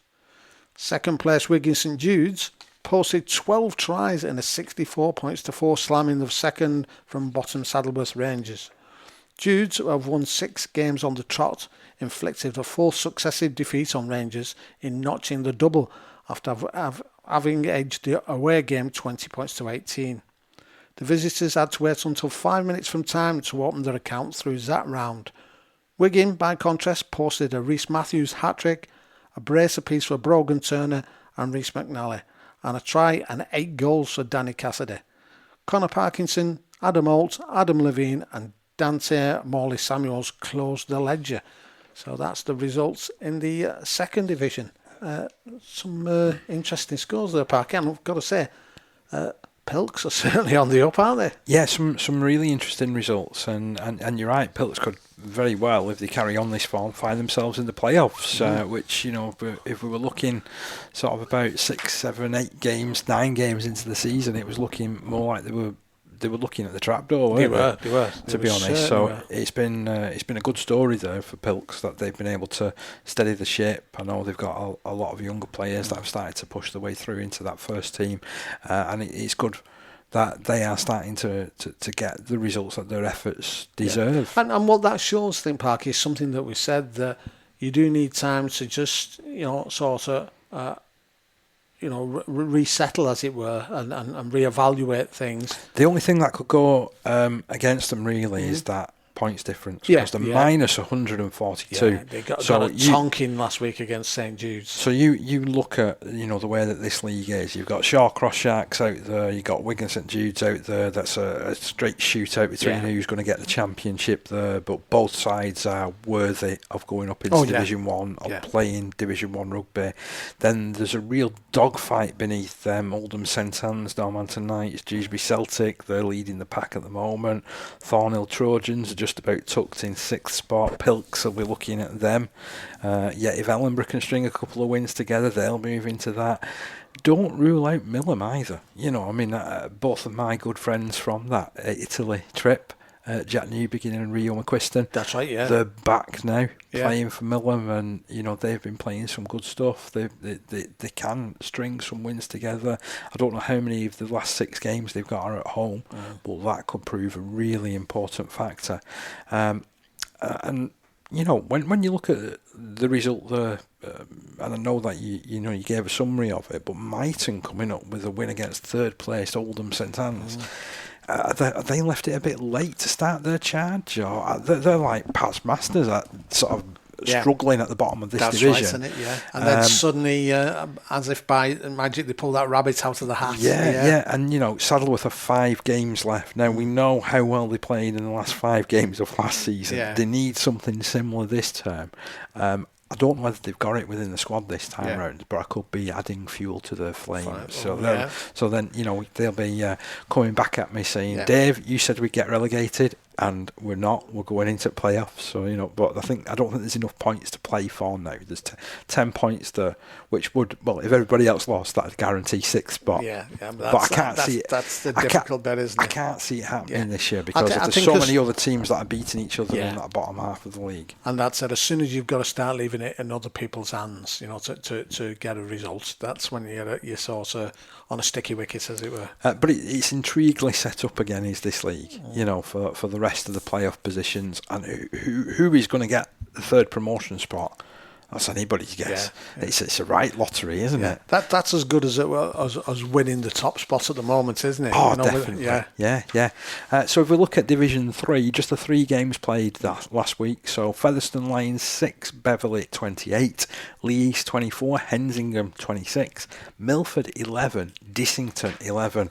So let's start with the first 2 teams that we mentioned there, which is Featherstone Lions and Beverley. So Featherstone Lions still after this first win of the season. Beverley, they'd won 58-18 earlier on in the season and completed the double over Featherstone Lions, eventually winning 28 points to 6. The Lions replied to Ben White's 11th minute try through Ashley Smith, with Jamie Deal adding the levelling conversion. But Beverley, though, they established a 22-6 lead at the break thanks to Josh Poskett, who bagged a brace, and Joe Rose dotting down. And that was how it stayed until 7 minutes from time, when Alex Hardy raced in and Poskett added his 4th goal. Now over at Lee East, there was a cracking result there for Hensingham. They won it in the death, 26 points to 24. But they looked like they were going to be on for defeat with just 10 minutes remaining when they trailed 24 points to 8. but 3 converted tries saw them snatch the unlikeliest of victories. Coach Chris Coward at the end said, "To be honest, I thought we were beat, and I gave them a real blast behind the sticks after that last try. In fact, I had to apologise for that, as they showed they still had the fight in them to come back and win it from there. There were improvements from our last 2 games, but there are still areas where we need to improve. But the way they came back so late in the game makes me think that we have turned the corner. We did have some injuries during the game, so I had to reshuffle, and for most of the time our defence was certainly a lot better. Nick Maudlin, Noel Braithwaite and Jay Wetherill scored the late tries to win the game, with Wetherill adding all the conversions. Wetherill and Ollie Dunn had scored tries in the first half when Hensingham trailed just 12 points to 8.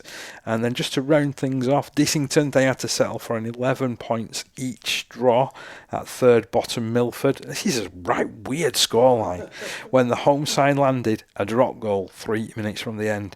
It was always tight, but the league leaders have managed to open up an 11-4 lead with tries from Scott George and Callum Fox, while George converted his own try and landed a field goal.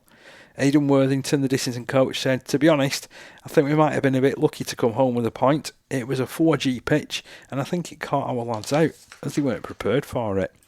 They were a bit tentative, and we have actually got a lot of lads home nursing cuts and burns to knees and elbows. I'm pleased that we have a week off. We had managed to go 11-4 ahead, but when we dropped the restart kick, they scored off the next set, and for the last 15 minutes we couldn't get out of our own half. They levelled with a late drop goal, and then had 3 other shots at a one-pointer, but fortunately couldn't put one over, so a reminder there, 11 points each."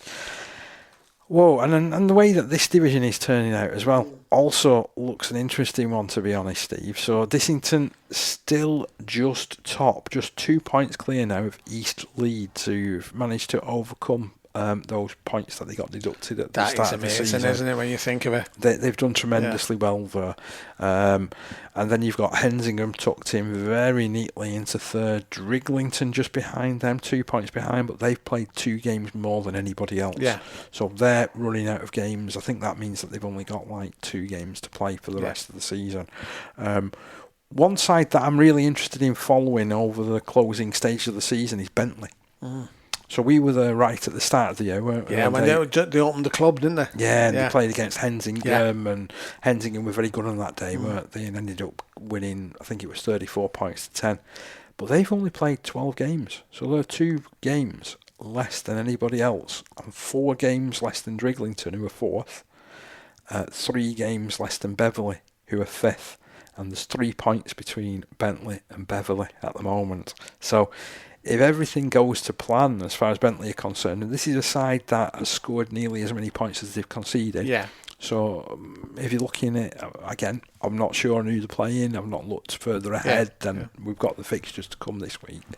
But I've not looked further ahead for kind of what's happening in the future. But if the results go likewise, they're going to go close to getting a playoff spot, aren't they? They are going to go really close to getting a playoff spot. And it's funny, I would say most of the divisions, so certainly from the first down to the third, always throw up something, whether it be a battle down who's not going to get relegated, or is it somebody who suddenly, as we've seen before, like we look at Mighton, who suddenly put a run together and get out of things. We look at teams that string a couple of runs together and suddenly they're in the playoff contention.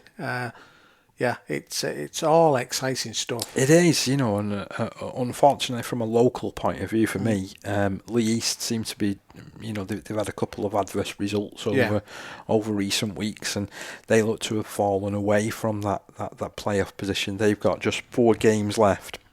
They're on 12 points, and they are a point behind Bentley at the moment. Obviously, if they win those 4 games, though, they're probably going to get a playoff position. Yeah. But it's just really up and down, isn't it, like you've mentioned there? It's hard, yeah. So let's have a look at the fixtures for this coming week in the National Conference League. Let's have a look ahead to the fixtures this week in the National Conference League, shall we here, Steve? So all the action gets underway on Friday evening. We have a clash in Division 1 between Ulton Raiders and Dewsbury Moor Maroons before action switches to the Saturday.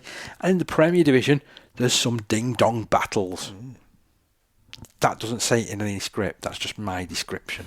Right. So you've got Egremont taking on Rochdale Mayfield, Hunslet, who've suffered a couple of recent defeats, haven't they, with the way that they've gone around things. The crown's slipping a little bit on Hunslet at the moment. They're missing a couple of players through suspension, so that I think that's having a bit of a bearing.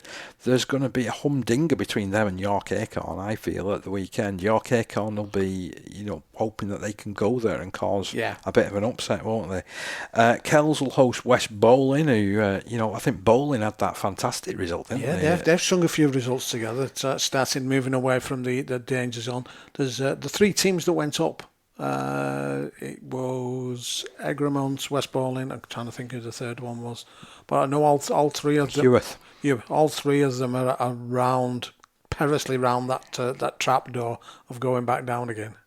But that's Premier Division Rugby League for you, isn't it? So elsewhere in the Premier Division this weekend, Thatto are at home to Heworth. That's a must-win for both of the sides, isn't it? That Wathbrow Hornets host Loch Lane. Their form has been a little improved over recent weeks. Loch Lane seem like they've transformed.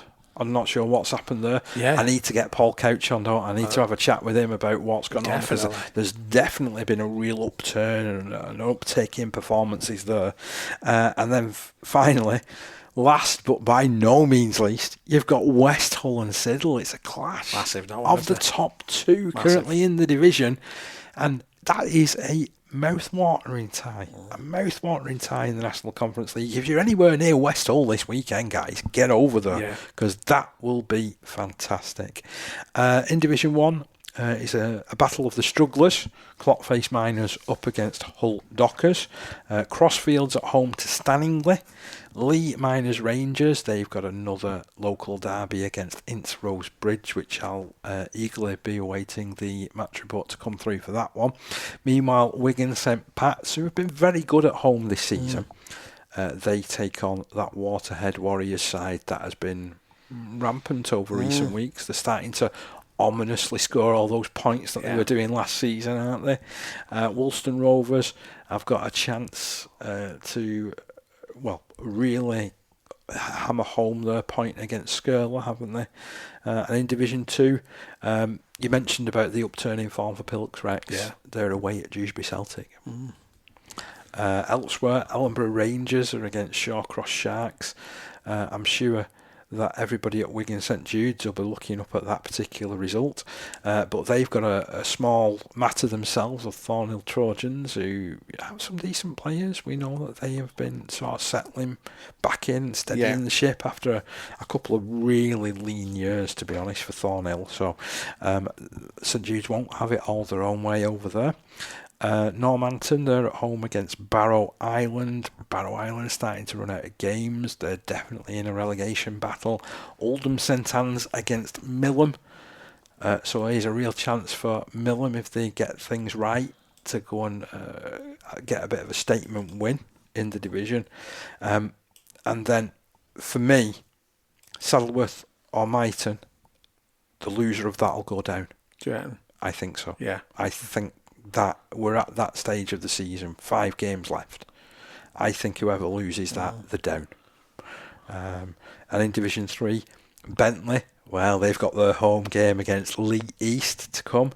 East Leeds are at home against Beverley. Featherstone Lions against Seaton Rangers. There's a real chance here for Featherstone Lions to get their first win of the season. Seaton have also had a season of struggle. They're still looking at rebuilding their team after seeing a lot of their better players move into professional ranks. And elsewhere, Hensingam are at home to Milford. So that's your fixtures for this coming week, Steve. Some interesting ones there, Parky. Now, last week, firstly, I've got to apologise to some of our listeners, because what's happened? Well, Parky's been away. I've not been able to bring you a full roundup of all the various leagues and division and conferences. I like how you blame it on me now. I never said I was blaming it on you.